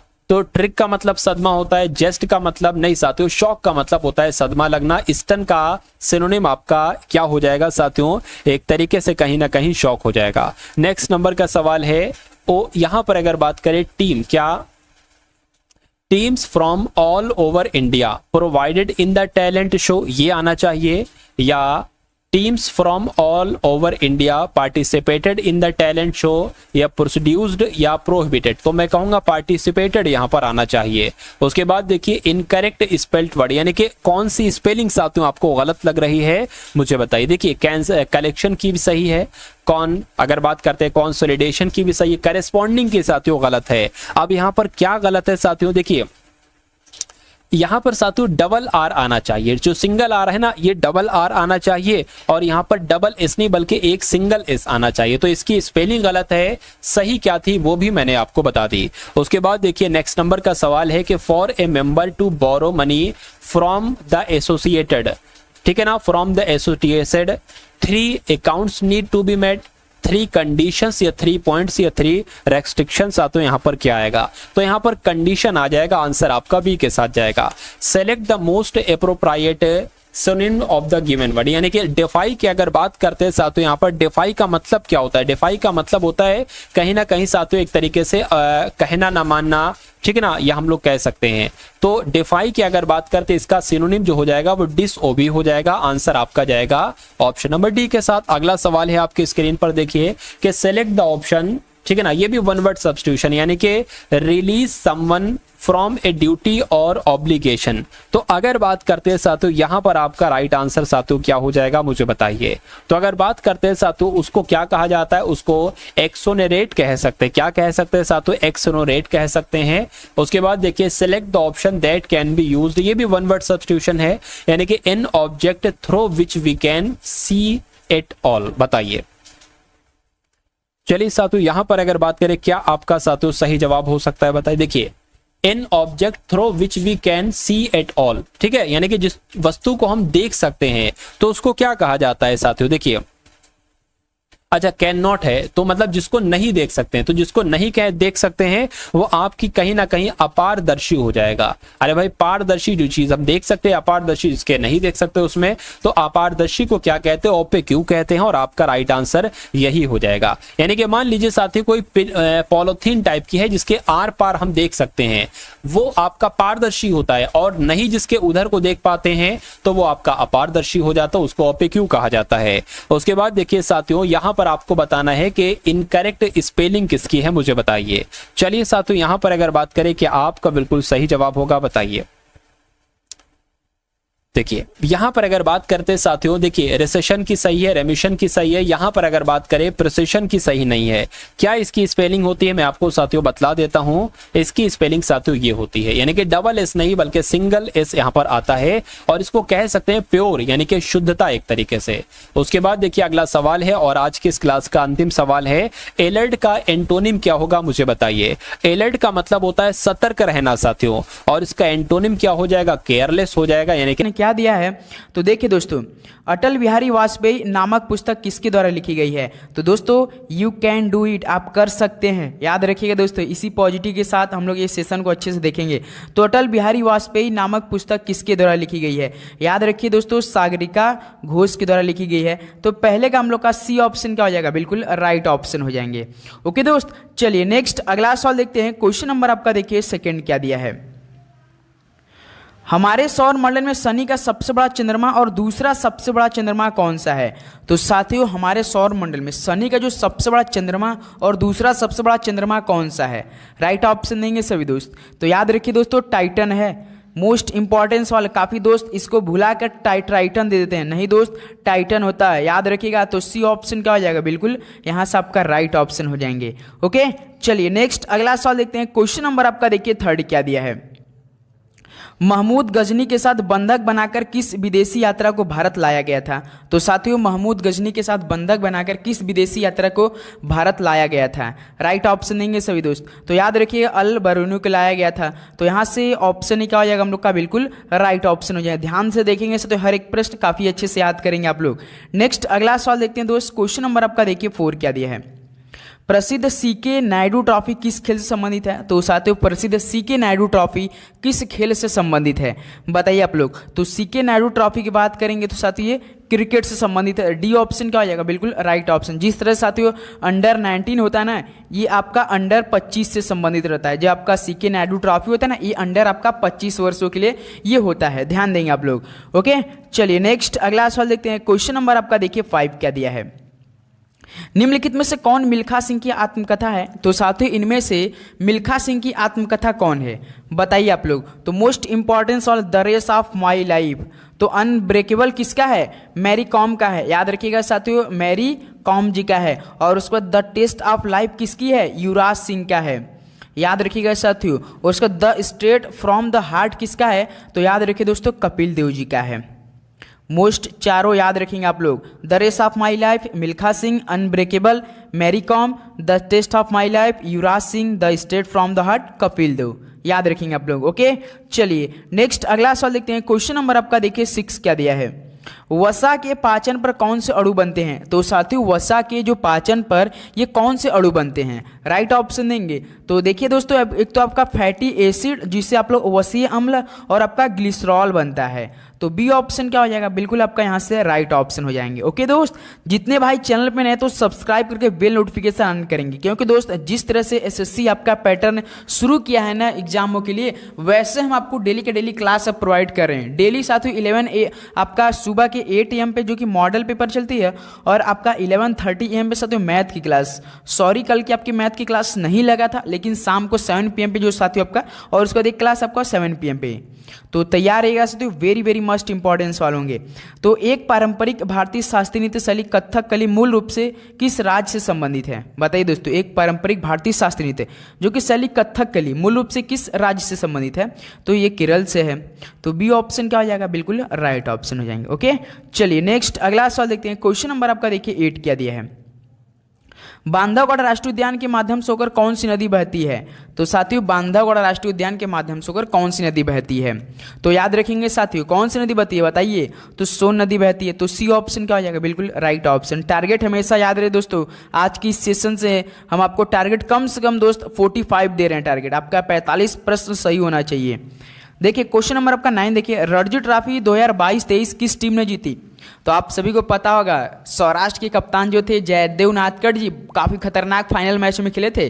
तो याद रखिए रणजी ट्रॉफी 2022-23 किस टीम ने जीती, तो आप सभी को पता होगा सौराष्ट्र। और सौराष्ट्र के कप्तान कौन थे, जयदेव उनादकड़ थे। मोस्ट इंपॉर्टेंट, उन्हें फाइनल के मैच में प्लेयर ऑफ द मैच चुना गया था इसलिए। और साथियों सर्वाधिक रन कौन बनाए थे जो आपका 2022-23 में रणजी ट्रॉफी हुआ था, तो मयंक अग्रवाल ने बनाया था साथियों। याद रखिए कितना रन बनाया था, लगभग साथियों 890 रन के करीबन बनाया था। कर्नाटक के प्लेयर थे ये। आपके पेपर में सवाल पूछ सकता है कि 2022-23 में रणजी ट्रॉफी में किस टीम के खिलाड़ी ने सबसे अधिक रन बनाया, तो मयंक अग्रवाल ने बनाया था कर्नाटक से 890 रन। जयदेव उनोदकट ने क्या किया था, फाइनल के मैच में सबसे अधिक विकेट लिए थे और रन भी मारे थे। तो इस तरह से डी ऑप्शन क्या हो जाएगा, राइट ऑप्शन। सौराष्ट्र के कप्तान भी यही थे। ओके, क्वेश्चन नंबर आपका देखिए 10 क्या दिया है, कोई विधेयक धन विधेयक या नहीं, इसका निर्णय लेने की एकमात्र और अंतिम शक्ति किसके पास होती है। तो दोस्तों जो कोई धन विधेयक है या कोई विधेयक है या नहीं है, इसका निर्णय लेने की एकमात्र और अंतिम शक्ति किसके पास होती है। तो याद रखिए दोस्तों लोकसभा के अध्यक्ष के पास होती है। ऑप्शन ए मेरे भाई बिल्कुल राइट ऑप्शन हो जाएंगे। ओके, चलिए नेक्स्ट अगला सवाल देखते हैं। क्वेश्चन नंबर आपका देखिए 11 क्या दिया है, इस्माइल कार्यक्रम का संबंध किससे है। तो साथियों इस्माइल कार्यक्रम का संबंध किससे है, तो याद रखिए शिक्षा क्षेत्र से है। ऑप्शन है यहाँ से क्या हो जाएगा, बिल्कुल आपका राइट ऑप्शन हो जाएंगे। ओके, चलिए नेक्स्ट अगला सवाल देखते हैं। क्वेश्चन नंबर आपका देखिए 12 क्या दिया है, भारत के संविधान के अनुच्छेदों का निम्नलिखित युग्मों में से कौन सा युग्म सही है। तो दोस्तों ये सवाल आपके लिए वेरी वेरी इंपॉर्टेंट है। बताइए भारत के संविधान का जो अनुच्छेद है इन युग्मों में से कौन सा युग्म सही है। आपका अनुच्छेद 153 किससे संबंधित है, राज्य के राज्यपाल संबंधित है क्या, बिल्कुल राइट है, बिल्कुल सर जी। 153 जो अनुच्छेद आपका राज्य के राज्यपाल संबंधित है। और आपका 156 अनुच्छेद किससे संबंधित है, राइट ऑप्शन। तो याद रखिए दोस्त जो आपका 100 अनुच्छेद 100 इस तरह से हम लोग इसका राइट पहले देख लेते हैं। तो इनमें देखिए केवल 2 रंग हो जाएगा, 1 2 केवल एक सही है, तो हम लोग सी ऑप्शन हो जाएगा क्योंकि आपका 153 राज्यों के राज्यपाल संबंधित है। 156 आपका दोस्त याद रखेंगे जो राज्यपाल की क्या होती है, जो राज्यपाल की कार्य विधि होती है, जो पदा विधि होती है, जिसे आप लोग साथियों की जिसे बोला जाता है ना कि जो राज्यपाल होता है राष्ट्रपति के प्रसाद पर्यंत पद धारण करते हैं, वही आपका 156 से संबंधित है। राज्यपाल की नियुक्ति किससे संबंधित है, तो 155 संबंधित है। ये जो सवाल दिया ना, यदि आपसे पूछ दिया कि अनुच्छेद 155 किससे संबंधित है, राज्यपाल की नियुक्ति संबंधित है।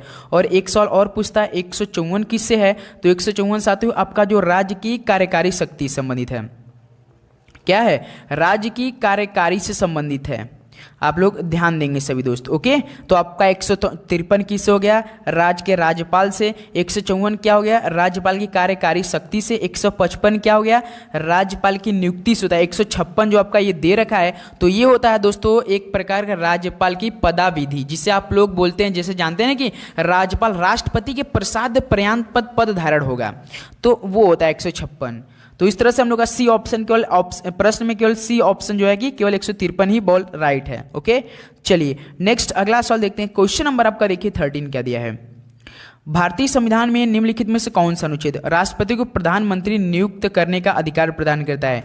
बताइए दोस्तों भारतीय संविधान कौन सा अनुच्छेद राष्ट्रपति को प्रधानमंत्री की जो नियुक्त करने का अधिकार प्रदान करता है वो किस अनुच्छेद में है। तो सर जी आपका अनुच्छेद 75 में है। तो डी ऑप्शन क्या हो जाएगा मेरे भाई, बिल्कुल राइट ऑप्शन हो जाएंगे।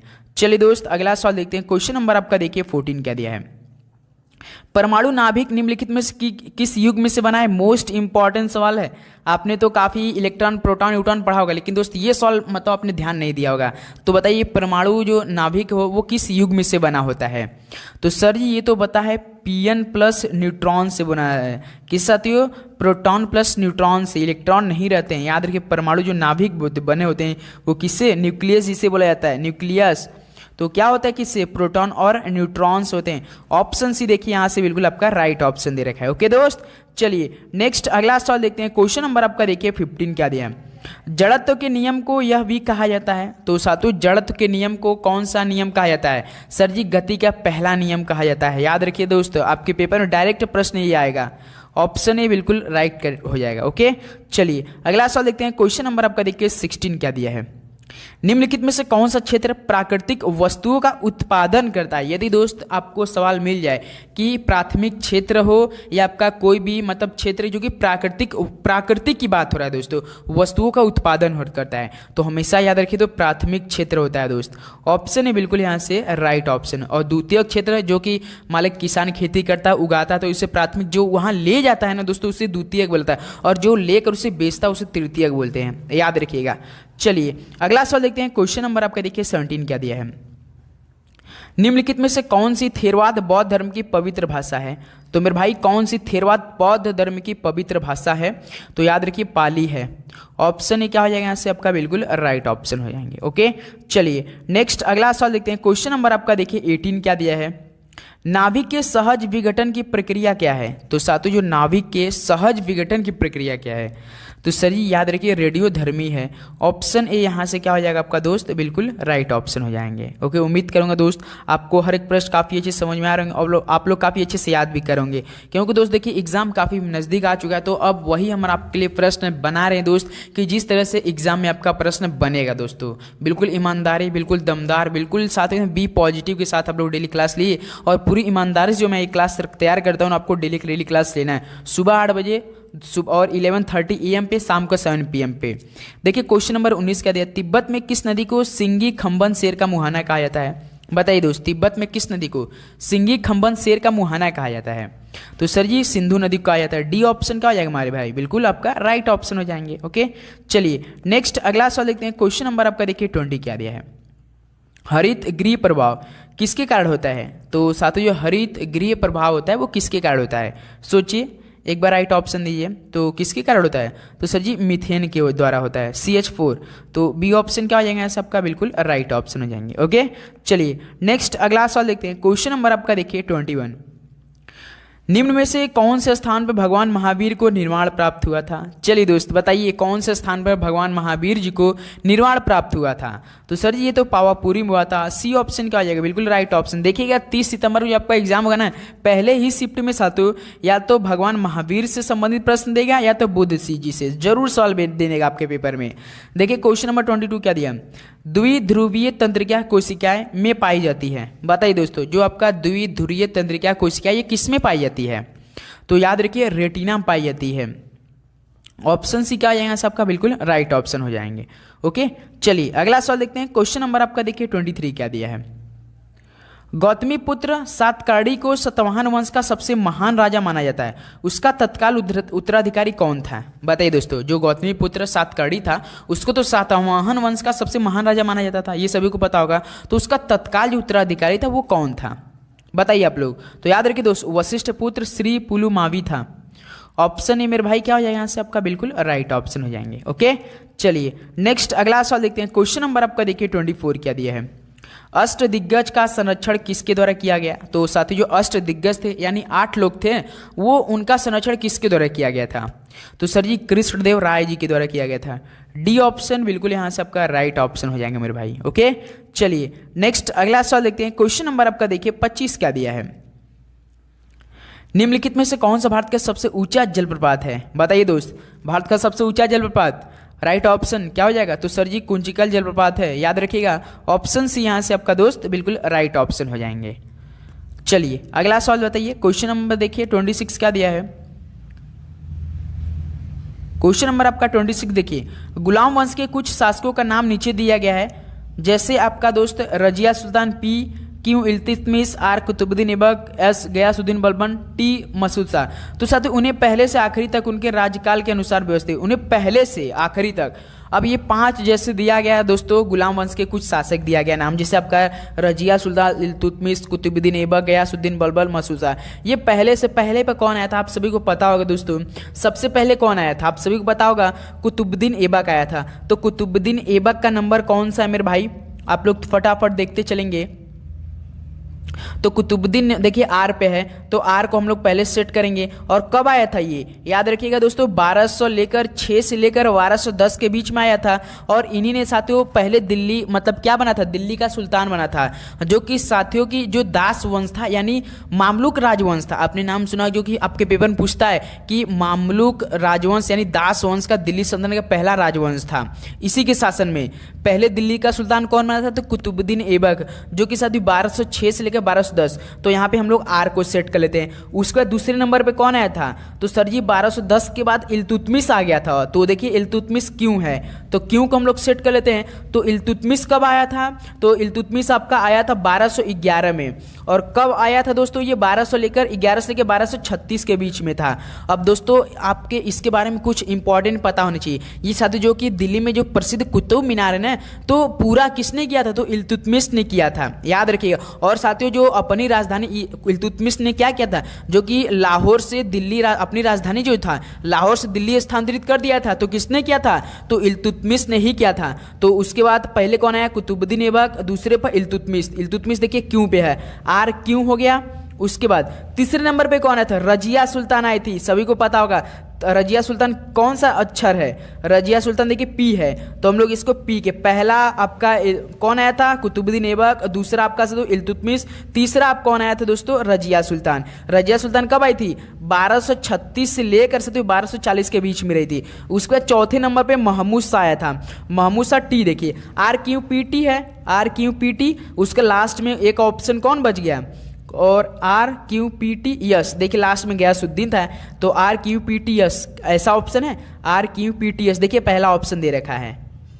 पहला ऑप्शन क्या है मेरे भाई आपका, बिल्कुल राइट ऑप्शन है। ध्यान देंगे साथियों, पहले नंबर पे याद रखिए कुतुबुद्दीन ऐबक, दूसरे नंबर पे साथियों इल्तुतमिश, तीसरे नंबर पे रजिया सुल्तान, चौथे नंबर पे महमूद शाह, और साथियों पांचवा नंबर पे गयासुद्दीन बलबन। मोस्ट। और इनमें से हमेशा याद रखिएगा, जो कि अगर दी आपके पेपर में पूछ दिया कि जो कि साथियों पहले दिल्ली सुल्तान कौन बना, तो कुतुबुद्दीन ऐबक। इसी के याद रखिए दास वंश किसके शासनकाल में हुआ था, तो दिल्ली सल्तनत का पहला राजवंश कौन था, तो दास वंश था। क्या नाम था, मामलुक राजवंश। उसके बाद एक सवाल और आपको याद रखेंगे, लाहौर से दिल्ली स्थानांतरित अपनी राजधानी कौन किया था, तो इल्तुतमिश ने किया था, याद रखिएगा। ओके दोस्त, चलिए इस तरह से ऑप्शन है, ध्यान देखिए आप लोग, ये याद रखिए आप लोग। ओके चलिए नेक्स्ट अगला सवाल देखते हैं। क्वेश्चन नंबर आपका देखिए 27 क्या दिया है, शाहजहां के पिता कौन थे, तो मेरे भाई शाहजहां के पिता कौन थे, सभी को पता होना चाहिए, जहांगीर थे। सी ऑप्शन बिल्कुल राइट ऑप्शन हो जाएंगे। ओके चलिए नेक्स्ट अगला सवाल देखते हैं। क्वेश्चन नंबर आपका 28 देखिए, MICR तथा IFC कोड इनमें से किस दस्तावेज में होता है। इस तरह का सवाल आएगा ना, यदि आपने ऑप्शन पढ़ा तो आपका बिल्कुल राइट ऑप्शन हो जाएगा। जैसे देखिए MICR या तथा IFC कोड, पासवर्ड संबंधी बिल्कुल नहीं है, पैन कोड नहीं है, पैन कार्ड, बैंक चेक से है, याद रखिए IFC कोड कब लगता है, बैंक चेक से होता है। सी ऑप्शन बिल्कुल यहाँ से आपका राइट ऑप्शन हो जाएंगे। ओके दोस्त, चलिए उम्मीद करूंगा दोस्त काफ़ी अच्छे से आपको हर एक प्रश्न समझ में आ रहे होंगे मेरे भाई। बिल्कुल यार एकदम ईमानदारी से हमने सेट किया आपके लिए, वही सवाल करेंगे जो कि आपके पेपर में बने सवाल। तो प्रधानमंत्री पद हेतु पात्र होने के लिए न्यूनतम आयु कितना होना चाहिए। यदि आपको देश का प्रधानमंत्री बनना है, पद लेना है, तो दोस्तों आपका मतलब कि मिनिमम कितना एज होना चाहिए, सभी को पता होना चाहिए, 25 वर्ष होना चाहिए। डी ऑप्शन क्या हो जाएगा, इस तरह से आपका बिल्कुल राइट ऑप्शन हो जाएंगे। ओके दोस्त, चलिए नेक्स्ट अगला सवाल देखते हैं। क्वेश्चन नंबर आपका देखिए 30 क्या दिया है, डैश ने मंडी षड्यंत्र का नेतृत्व किया था। तो साथियों किसने मंडी षड्यंत्र का नेतृत्व किया था, बताइए आप लोग फटाफट दीजिए। तो सर जी गदर पार्टी ने किया था। तो दोस्त इस तरह से बी ऑप्शन क्या हो जाएगा आपका, बिल्कुल राइट ऑप्शन हो जाएंगे। ओके चलिए नेक्स्ट अगला सवाल देखते हैं। क्वेश्चन नंबर आपका देखिए 31 क्या दिया है, जनवरी 2023 में ICC men's test cricket of the year 2022 किसे नामित किया गया था। तो साथियों जनवरी 2023 में क्या हुआ था, ICC men's test cricket of the year 2022 किसे नामित किया गया था, जो कि साथी 2022 का था, वो 2023 में नामित किया गया था। तो कौन से प्लेयर थे, विराट कोहली जी हो सकते, बिल्कुल नहीं, काफ़ी उनका इसमें फॉर्म काफ़ी खराब चल रहा था 2022-23 में। बाबर आजम, भाई साहब बाबर आजम समझिए उनका कैरियर बहुत इसमें नाजुक स्थिति में चल चुका है। बेन स्टोक थे, याद रखिए दोस्तों, बेन स्टोक किस टीम के हैं, इंग्लैंड के लिए खेलते हैं, काफ़ी मतलब खतरनाक प्लेयर समझ जाते हैं। तो दोस्त याद रखिए इस तरह से बेन स्टोक, जो कि साथियों उन्हें जनवरी 2023 में ICC men's cricket of the year 2022 का चुना गया था, नामित किया गया था बेन स्टोक को। चलिए अगला सवाल देखते हैं। क्वेश्चन नंबर आपका देखिए 32 क्या दिया है, देवराय प्रथम को किस बहमनी शासक ने हराया था। तो साथियों देवराय प्रथम को किस बहमनी शासक ने हराया था, क्या बता सकते हैं। तो सर जी फिरोज शाह ने हराया था। ऑप्शन है यहाँ से क्या हो जाएगा आपका, बिल्कुल राइट ऑप्शन हो जाएगा, बहमनी शासक फिरोज शाह था, याद रखिएगा। चलिए दोस्त अगला सवाल देखते हैं। क्वेश्चन नंबर आपका देखिए 33 क्या दिए। अब यहाँ से देखिए आपको दोस्त इंग्लिश के प्रश्न मिलेंगे, तो आप बिल्कुल एकदम ध्यान से हर प्रश्न को देखेंगे मेरे भाई। ओके, जैसे देखिए क्वेश्चन नंबर आपका 33 क्या दिया। Select the most appropriate meaning of the given idiom. अब इडियम का मतलब क्या होता है, मुहावरा। जैसे पिक एंड चूस, इसका मतलब क्या हो जाएगा दोस्त, आप बताइए। पिक एंड चूस का मतलब हो जाएगा दोस्त कि अपने की एकदम ध्यान से चुनना, या तो दोस्त सावधानी से चुने। तो इन्हें बताइए तो क्या हो जाएगा। पिक एंड चूज का मतलब क्या हो जाएगा, select only the best from choices. इसका मतलब क्या, विकल्पों में से केवल सर्वश्रेष्ठ को ही चुनना, सर्वश्रेष्ठ का ही चयन करें। पिक एंड चूज ऐसा ऑप्शन देखिए। Start all over again after a crisis, बिल्कुल रॉन्ग है। Question someone on A topic, ऐसा तो नहीं बात हो रहा। ऑल ऑफ द वेयर, कैसे ऑल ऑफ द, बिल्कुल नहीं। पिक एंड चूज इसका मतलब ध्यान से चुनना, या तो पिक का भी चुनना होता है, चूज का भी चुनना होता है। तो ध्यान से चुनिए, एकदम ध्यान से। ऑप्शन के हिसाब की बेस्ट चॉइसेस क्या दिया, विकल्पों में से केवल सर्वश्रेष्ठ को ही चयन करें। ओके मेरे भाई, चलिए नेक्स्ट मुहावरा होता है इडियम का मतलब, ध्यान देंगे आप लोग। चलिए दोस्त अगला सवाल देखते हैं। क्वेश्चन नंबर आपका देखिए 34 क्या दिया है। Select the most appropriate meaning of the given idiom. एक और इडियम आ गया, टू ड्रा अ ब्लैंक। इसका मतलब क्या होता है दोस्त, रिक्त स्थान निकालने के लिए। टू ड्रा अ ब्लैंक, तो दोस्त रिक्त स्थान निकालने के लिए, जैसे साथियों कि आप समझ सकते हैं कि जैसे इंग्लिश में बात करते हैं, to be unable to get information, think of something और अचीव समथिंग। जैसे कि साथ ही कोई नतीजा मतलब रहता है कि बस to fail in an attempt in unsuccessful. जैसे हम लोग कोई साथियों को करते हैं इन्फॉर्मेशन या समथिंग अचीव की बात हैं, तो क्या हो जाता है उस समय हम लोग पहले अटेम्प्ट में क्या हो जाता है, अनसक्सेसफुल मिल जाता है ना। तो वही बात कर रहा है, टू ड्रा अ ब्लैंक। तो इसका मतलब क्या हो रहा है दोस्त, टू गेट नो रिजल्ट हो जाएगा। क्या हो जाएगा दोस्त, टू गेट नो रिजल्ट। इसका मतलब क्या हो जाएगा, खाली पन्ने पे इसका मतलब कोई नतीजा नहीं निकला, तो कोई मतलब नतीजा नहीं निकलने के लिए। तो इस तरह से हम लोग का दोस्त सी ऑप्शन क्या है यहाँ से आपका बिल्कुल राइट ऑप्शन हो जाएगा। ओके मेरे भाई, ध्यान देंगे आप साथियों। नेक्स्ट अगला सवाल देखते हैं। क्वेश्चन नंबर आपका देखिए 35 क्या दिया है। Select the option which means the same as the group of word given. तो चलिए सिलेक्ट द ऑप्शन वो सिलेक्ट करना है which means the same as the group of word given. आपका जो ग्रुप दिया गया है तो उसका सेम मीनिंग निकले, सेम अर्थ निकले। जैसे a woman who is in charge of convent. अब इसका मतलब क्या है दोस्त, इसका मतलब है दोस्तों एक जो महिला है जो एक who is in charge of A convent, एक प्रकार का दोस्तों एक महिला जो एक कॉन्वेंट का मतलब होता है कोई मठ, या दोस्तों भिक्षुड़ी बोला जाता है ना, कोई मतलब आपका विश्वविद्यालय में महिला भिक्षुड़ी होती है ना, वही बोला जाता है। क्या वहाँ क्या एक चार्ज है, एक महिला जो कि एक कॉन्वेंट की प्रभावी अधिकांश है, भिक्षुड़ी है, मठ विद्यालय का भिक्षुड़ी है, जिसे शिक्षिका बोला जाता है, वहाँ की एक चार्ज है। तो कॉन्वेंट का मतलब क्या, भिक्षुड़ी बोला जाता है एक प्रकार का। तो उससे क्या बोलेंगे, उसके लिए सेम मीनिंग क्या हो जाएगा, अबेस हो जाएगा। बिल्कुल, अबेस का मतलब क्या होता है, ध्यान देंगे। तो अबेस का मतलब महंतीन, क्या होता है, महंतीन होता है, यही बोला जाता है। A woman who is in charge of convent, इसका मतलब अबेस बोला जाता है। ये ऑप्शन बिल्कुल आपका राइट ऑप्शन। एक महिला जो कि एक मठ का या आपका विश्वविद्यालय का क्या हो, भिक्षुड़ी हो, महंतीन हो या शिक्षिका हो। ओके, चलिए अगला सवाल देखते हैं। क्वेश्चन नंबर आपका देखिए 36 क्या दिया है। Select the most appropriate antonym of the given idiom word. अब एंटोनिम का मतलब क्या होता है, विलोम शब्द होता है, आप सभी को पता होगा। तो सिरेने का मतलब क्या होता है, अब सिरेने का मतलब एक प्रकार का होता है दोस्त, शांत होता है, शांत होता है, आपका स्थित होता है, और बहुत चीज़ आपका चुपचाप होता है, धीमा होता है। तो अब बताइए क्या हो जाएगा, सिरेने का विलोम शब्द क्या हो जाएगा। तो सर जी विलोम शब्द अनपर्टर्ब्ड का मतलब क्या हो जाएगा, तो यहाँ से आपका बेफ्रिक होगा। आप लोग बताइए कौन सा हो जाएगा। जैसे आपका अनपर्टर्ब्ड का मतलब बेफिक्र, प्लीज्ड का मतलब एक प्रकार का प्रसन्न होता है, तो क्या प्रसन्न होगा, बिल्कुल नहीं। कंपोज का मतलब होता है शांत होता है, क्योंकि हमें विलोम शब्द बताना है तो शांत का शांत तो हो नहीं सकता है।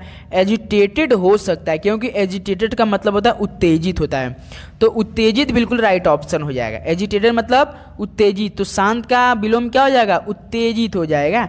डी ऑप्शन क्या हो जाएगा, बिल्कुल राइट ऑप्शन। उसके अपोजिट बताना रहता है विलोम शब्द, तो इस तरह से सेरेने क्या हो जाएगा, एजिटेटेड हो जाएगा मेरे भाई। डी ऑप्शन यहाँ से क्या हो जाएगा, तो आपका बिल्कुल राइट ऑप्शन हो जाएगा। क्या कोई दिक्कत, बिल्कुल नहीं सर जी। चलिए दोस्त अगला सवाल देखते हैं। क्वेश्चन नंबर आपका देखिए 37 क्या दिया है। Choose the incorrectly spelled word. इनमें से इनकरेक्टली कौन सा है मेरे भाई, बताइए आप लोग। कॉम्प्राइज बिल्कुल राइट है, लीगली बिल्कुल राइट है, लीगली होता है। लीदर, अब लीदर का स्पेलिंग क्या होता है, LETHER। जैसे इसका मीन्स क्या होता है, कोई स्किन का, बेल्ट का, स्ट्रैप का, जैसे लेदर का कोई कपड़ा होता है, कोई मतलब कि जैकेट वैकेट होता है तो बेल्ट होता है। लीदर मीन्स क्या होता है, स्किन होता है, बेल्ट होता है, स्ट्रैप होता है। तो देखिए सी इनमें से इनकरेक्ट है। स्पेलिंग क्या होता है, LEA होता है, THER होता है।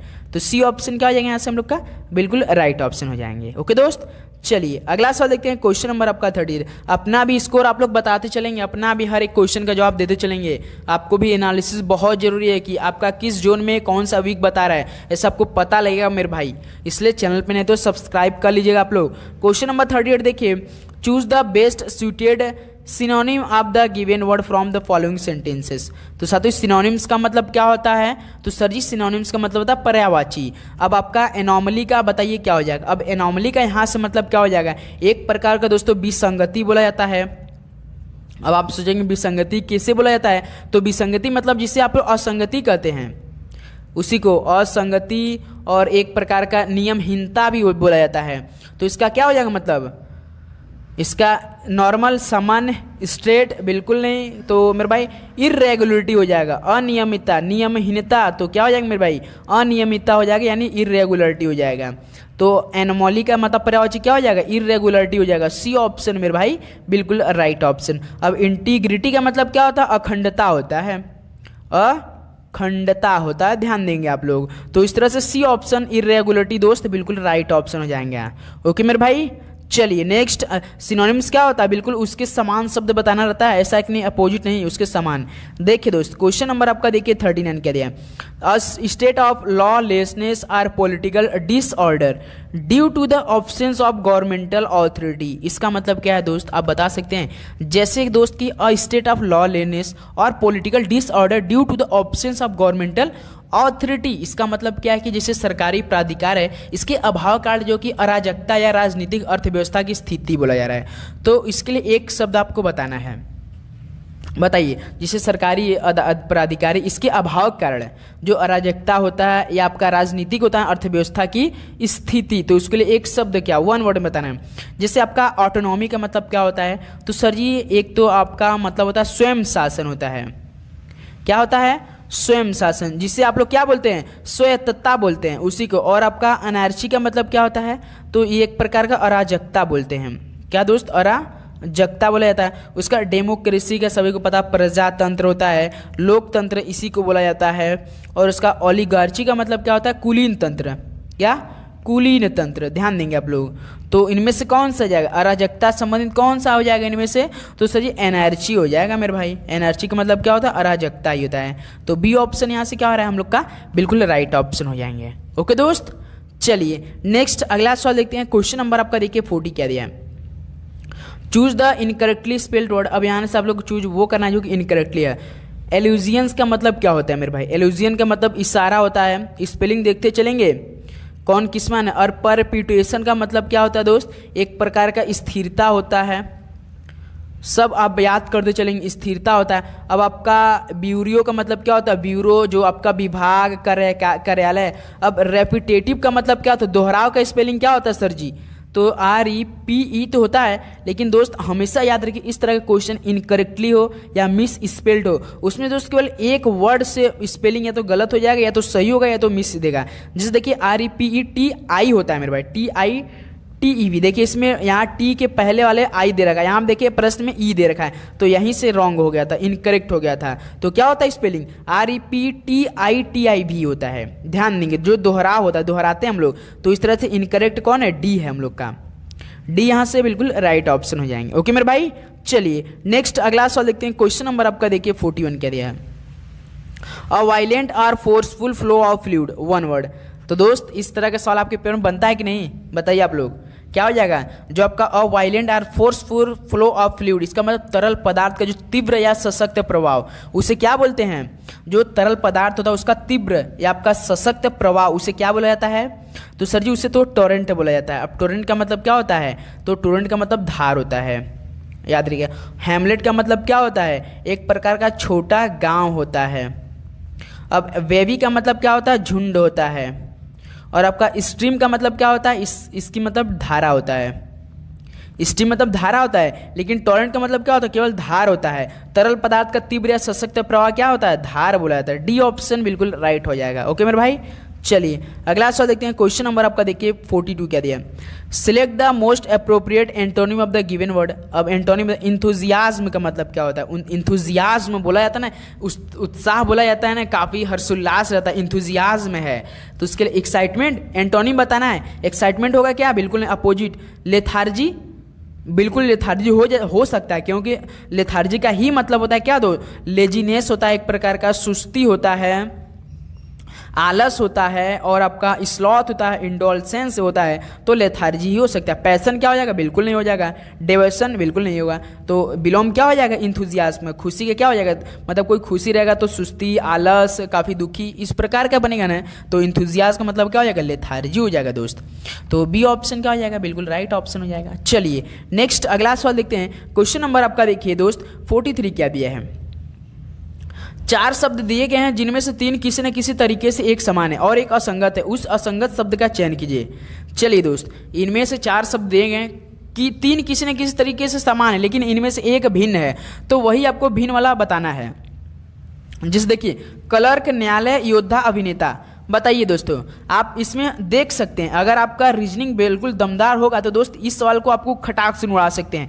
जिस देखिए, क्लर्क और योद्धा, अभिनेता, एक प्रकार क्या है दोस्त, एक प्रकार ये तो आपका सभी पेशे से या तो नौकरी, इसे बोलते हैं क्लर्क को लिपिक भी बोलते हैं, याद रखिए दोस्तों, क्या बोलते हैं, लिपिक भी बोलते हैं। तो दोस्त एक प्रकार का जो क्लर्क है, लिपिक है, योद्धा है, अभिनेता, एक पेशेवर से क्या है, एक नौकरी के शीर्षक संबंधित है, नौकरी से क्या है, नौकरी संबंधित पेशेवर है। जबकि साथियों न्यायालय क्या है, एक प्रकार का, बताइए, कोई एक जगह है ना, कोई स्थान है ना, तो इनमें से असंगत क्या हो जाएगा, बी ऑप्शन तो हो जाएगा, न्यायालय हो जाएगा।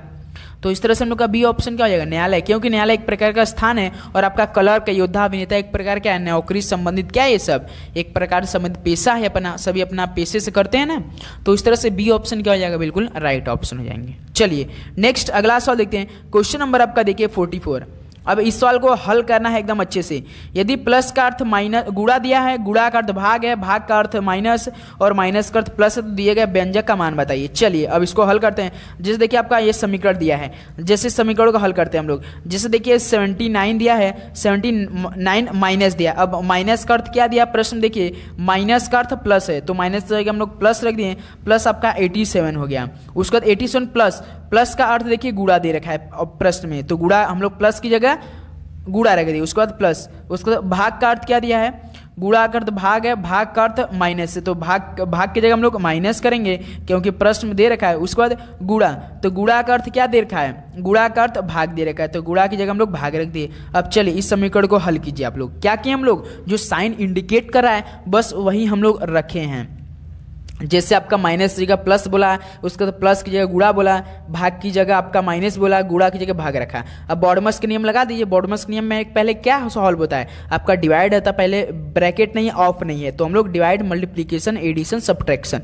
देखिए यहाँ से यदि हम लोग पहले भाग को हल करते हैं, यहाँ से दोस्त सेकेंड कलर सेलेक्ट किया जाए तो काफ़ी चीज़ समझ में आएगा। जैसे देखिए यहाँ हम लोग हल किए तो यहाँ से हम लोग का 16 आ गया, बिल्कुल सर जी। उसी प्रकार अब यहाँ से हम लोग 87 का मल्टीप्लाई 5 में करेंगे, कितना आएगा, 5 सत्ते 35, 35 3 5 और 43, 435, इधर माइनस और इधर कितना है 79 प्लस। अब चलिए 79 और 435 को जोड़िए, कितना आ रहा है आपका 9 5 14 4 1 7 3 10 11 1 514 माइनस 16, तो कितना आ जाएगा, 514 में से 16 घटाएंगे तो 14 में से 6 घटा 8, उसके बाद 1 10 में से 1 घटा 9, 1 कैरी दिया तो उसको 498। क्या 400, देखिए ऑप्शन बी दे रखा है। क्या कोई दिक्कत हुई आपको, बताइए आप लोग। कुछ नहीं किए दोस्त, केवल बॉडमस के नियम लगाए हैं। पहले डिवाइड कर दिए, उसके बाद मल्टीप्लाई कर दिए, उसके बाद एडिशन कर दिए, लास्ट में मल्टीप्लाई कर दिए, सॉरी लास्ट में क्या किए, माइनस कर दिए। तो इस तरह से हम लोग का 498 आ गया। क्या आप लोग समझ गए, तरीका है दोस्त, आप किसी भी तरीके से हल कीजिए, बिल्कुल यही तरीका आपको लगेगा। ओके मेरे भाई, तो 498 आएगा इस सॉल्व का राइट ऑप्शन। क्या कोई दिक्कत हुई आप लोग को? तो एक बार प्लीज़ हमें कन्फर्म कीजिएगा। कुछ नहीं करना है दोस्त, इस तरह के प्रश्नों में केवल जो जैसे यदि प्लस का अर्थ गुणा है, गुणा का अर्थ भाग है, भाग का अर्थ माइनस है और माइनस का अर्थ प्लस है, तो साथियों जो प्रश्न में दिया है ना, बस जो प्रश्न में दिया है ना इसके हिसाब से जो दिया साइन दिया है उसके हिसाब से रखना है। जैसे देखिए माइनस है तो हम लोग यहाँ माइनस की जगह प्लस रख दिए, प्लस देखिए यहाँ पर हम लोग गुणा रख दिए, भाग की जगह हम लोग माइनस रख दिए, गुणा की जगह हम लोग भाग रख दिए, क्योंकि प्रश्न में ऐसा बोला था, तो प्रश्न के हिसाब से हम लोग चलें। ओके दोस्त, चलिए नेक्स्ट अगला सवाल देखते हैं। क्वेश्चन नंबर आपका देखिए 45 क्या दिया है। एक निश्चित कोड भाषा में पावर को RRAJX और हेलो को JHP लिखा है, तो उस भाषा में नेबर को कैसे लिखा जाएगा? चलिए दोस्त इस सवाल को आप लोग हमें हल करेंगे। जैसे देखिए दोस्त क्या लिखा है, एकदम अच्छे से देखिएगा।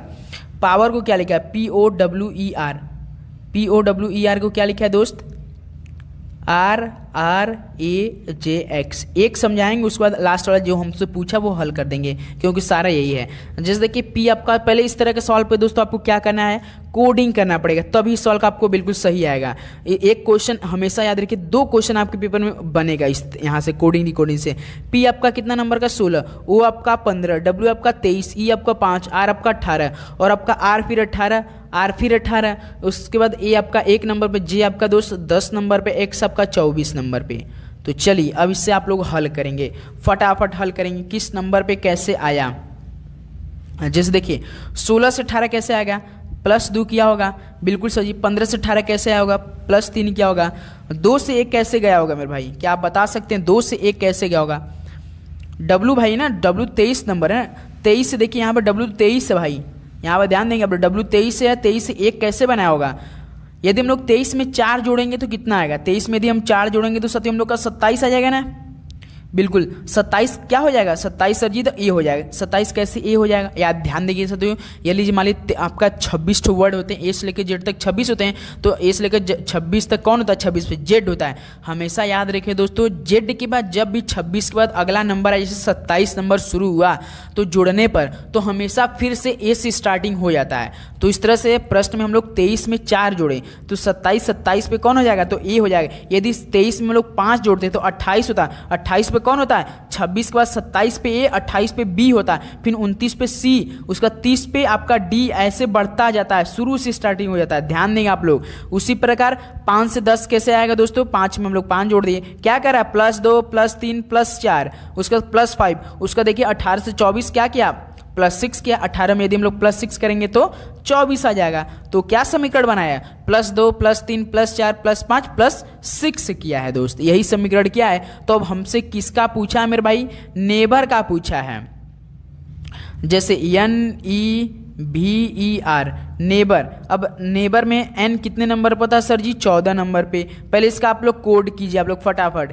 E आपका 5 नंबर पे, B आपका 22 नंबर पे, E आपका 5 नंबर पे, R 18 नंबर पे। तो पहले 2 3 4 5 6 का तक गया था, तो 14 2 16, 16 पे कौन होता है सर जी? P होता है। उसका 2 के 3 देखिए 5 है, ये 3 है, +3 करेंगे तो 8 पे कौन होता है? एच होता है। PH देखिए सभी ऑप्शन में PH दे रखा है। उसके बाद 2 3 4 22 4 26, तो 26 पे कौन हो जाएगा सर जी? 26 पे जेड हो जाएगा, PHJ। देखिए PHJ ऑप्शन देखिए सी को हटा दीजिए, ऑप्शन सी के यहाँ पे जे है लेकिन यहाँ पर जेड आएगा। उसके बाद 2 3 4 हो गया, 4 के बाद 5 में फिर +5 करेंगे 10 पे कौन होता है? जे होता है।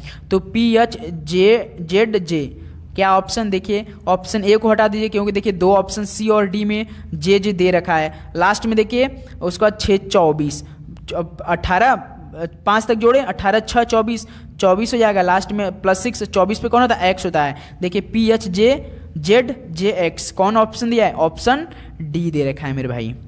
देखिए क्या किया था दोस्तों? +2 +3 +4 +5 +6 को केवल ऐड किया था। ओके दोस्त, क्या आप लोग समझ गए? यही दिमाग लगाया था दोस्त, आपको बस समझना है बस दोस्त किस तरह से, बस इस तरह क्वेश्चन आया तो दोस्त आपको बस हर तरीके से देखना है। यदि ना आए तो दोस्त इधर उधर कर लीजिए, ऐसे क्रॉस देख लीजिए और आप नंबर को मतलब अपोजिट करके देख लीजिए। अपोजिट को हमने बताया था ना कि अपोजिट कैसे किया था? -27 हमेशा घटाइएगा। जैसे हम आपसे एक सवाल पूछ दें कि बताइए कि P का अपोजिट कितना होगा, Q का अपोजिट कितना होगा, R का अपोजिट। सबसे पहले आपको क्या करना है, इसका कोड करके आपको 27 से माइनस करना है। जैसे हम आपका P आपको बता दें 16 है, तो अब 16 का अपोजिट क्या हो जाएगा, 27 में 16 को घटाइए। 27 में से यदि आप साथियों 16 को घटाएंगे तो कितना आएगा आपका 11 का। अब 11 का बता दीजिए कितना होगा, K हो जाएगा। तो इसी तरह आप लोग Q का बताइए, R का बताइए आप लोग हमें। चलिए फटाफट बताइए आप लोग। ओके दोस्त, तो इस तरह से डी ऑप्शन 45 का। चलिए मेरे भाई नेक्स्ट अगला सवाल देखते हैं। क्वेश्चन नंबर आपका 46 देखिए, निम्नलिखित में से कौन संख्या दी गई श्रृंखला में प्रश्न चिन्ह को प्रस्तावित करेगी। जैसे देखिए 1, 8, 7, 14, 13, 20, 19, 26, 25। अब इसको हल कीजिए, कैसे आया होगा मेरे भाई, आप लोग हल कर सकते हैं क्या फटाफट। दो तरीका हम इसको बता सकते हैं हल करने का, बहुत ही जानदार तरीका है। जैसे देखिए दोस्त 1 से 8, 8 से 7, 7 से 14, क्या आप देख रहे हैं 1 से देखिए यहाँ पे +6, उसी प्रकार दोस्त 8 से 14 +6, उसके बाद 7 से 13 नीचे और ऊपर देखते चलिए +6, 14 6 20 +6, उसके बाद 13 6 19, उसका 20 6 26 +6, 19 6 25 +6 25, 26 6 32। तो प्रश्नवाचक चिन्ह में क्या आएगा सर जी, 32 आएगा। क्या 32 दिया है, बी ऑप्शन। कुछ भी नहीं किया है दोस्त, केवल क्या गया +6, एक को छोड़कर। जैसे 1 में +6 क्या 7, फिर 8 में +6 क्या 14, यहाँ देखते रहिए। उसका 7 में फिर 6 किया +13, फिर 14 में 6 किया 20 आ गया, 13 में +6 क्या 19 आ गया, फिर 20 में +6 किया 26 आ गया, 19 में 6 किया 25, और ऊपर हम किए 16, 26 में +6 किया 32 आ गया। तो इस तरह से बी ऑप्शन मेरे भाई क्या हो जाएगा हम लोग का राइट ऑप्शन हो जाएगा। क्या कोई प्रॉब्लम हुई आपको, बिल्कुल नहीं सर जी। चलिए दोस्त अगला सवाल देखते हैं। क्वेश्चन नंबर आपका 47 देखिए क्या दिया है। इस सवाल को आप लोग काफ़ी अच्छे से समझेंगे क्योंकि ये मोस्ट इंपॉर्टेंट सवाल है। जैसे देखिए आपका दोस्त क्या दिया है सवाल, आपका दे रखा है मेरे भाई कि देखिए ONL KIHF दिया है ना, तो इसका पहले आप लोग कोड कर दीजिए, काफ़ी आसान हो जाएगा। जैसे देखिए दोस्तों O आपका 15 नंबर पे, N आपका 14 नंबर पे, L आपका 12 नंबर पे, K आपका 11 नंबर पर है, I आपका 9 नंबर पे, H आपका 8 नंबर पे, F आपका 6 नंबर पे। तो इस तरह का करने का तरीका सबसे जानदार तरीका है।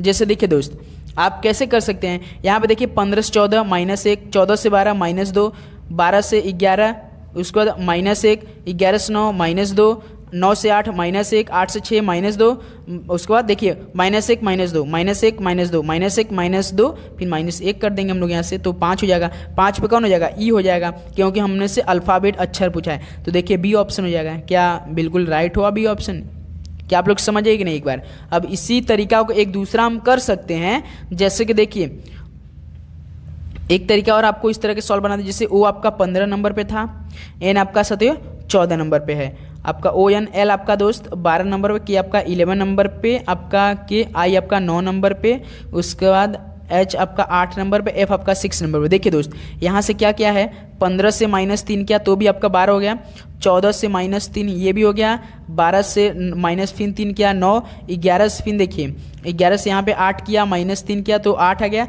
9 से माइनस देखिए 3 किया आपका कितना आ जाएगा 6 आ गया, फिर 8 से -3 कर दीजिए, फिर 5 आ जाएगा। 5 पे कौन होता है, ई होता है आपका, तो ई देखिए भी आपका बी राइट ऑप्शन होगा। इस तरह से भी ये मेथड भी कर सकता है काम, जिस तरह से आपका दिमाग लग जाए मेरे भाई। रीजनिंग ऐसा है कि आप किसी भी तरह आपका समीकरण बिल्कुल फॉलो कर दे प्रश्न के हिसाब से तो राइट हो जाएगा, कोई दिक्कत नहीं होगी। ओके दोस्त चलिए नेक्स्ट अगला सवाल देखते हैं। क्वेश्चन नंबर आपका 48 देखिए, एक निश्चित कूट भाषा में हम्प को GT येलो के रूप में लिखा जाता है, तो लाइक को KHJD के रूप में कैसे लिखे, उस भाषा में प्ले को कैसे लिखा जाएगा। तो दोस्तों इस तरह के प्रश्न को आपको हम बता दें कि मतलब कि लिखना ना पड़े, आप इसी प्रश्न में ही टैकल कर लें, बता दें आपको।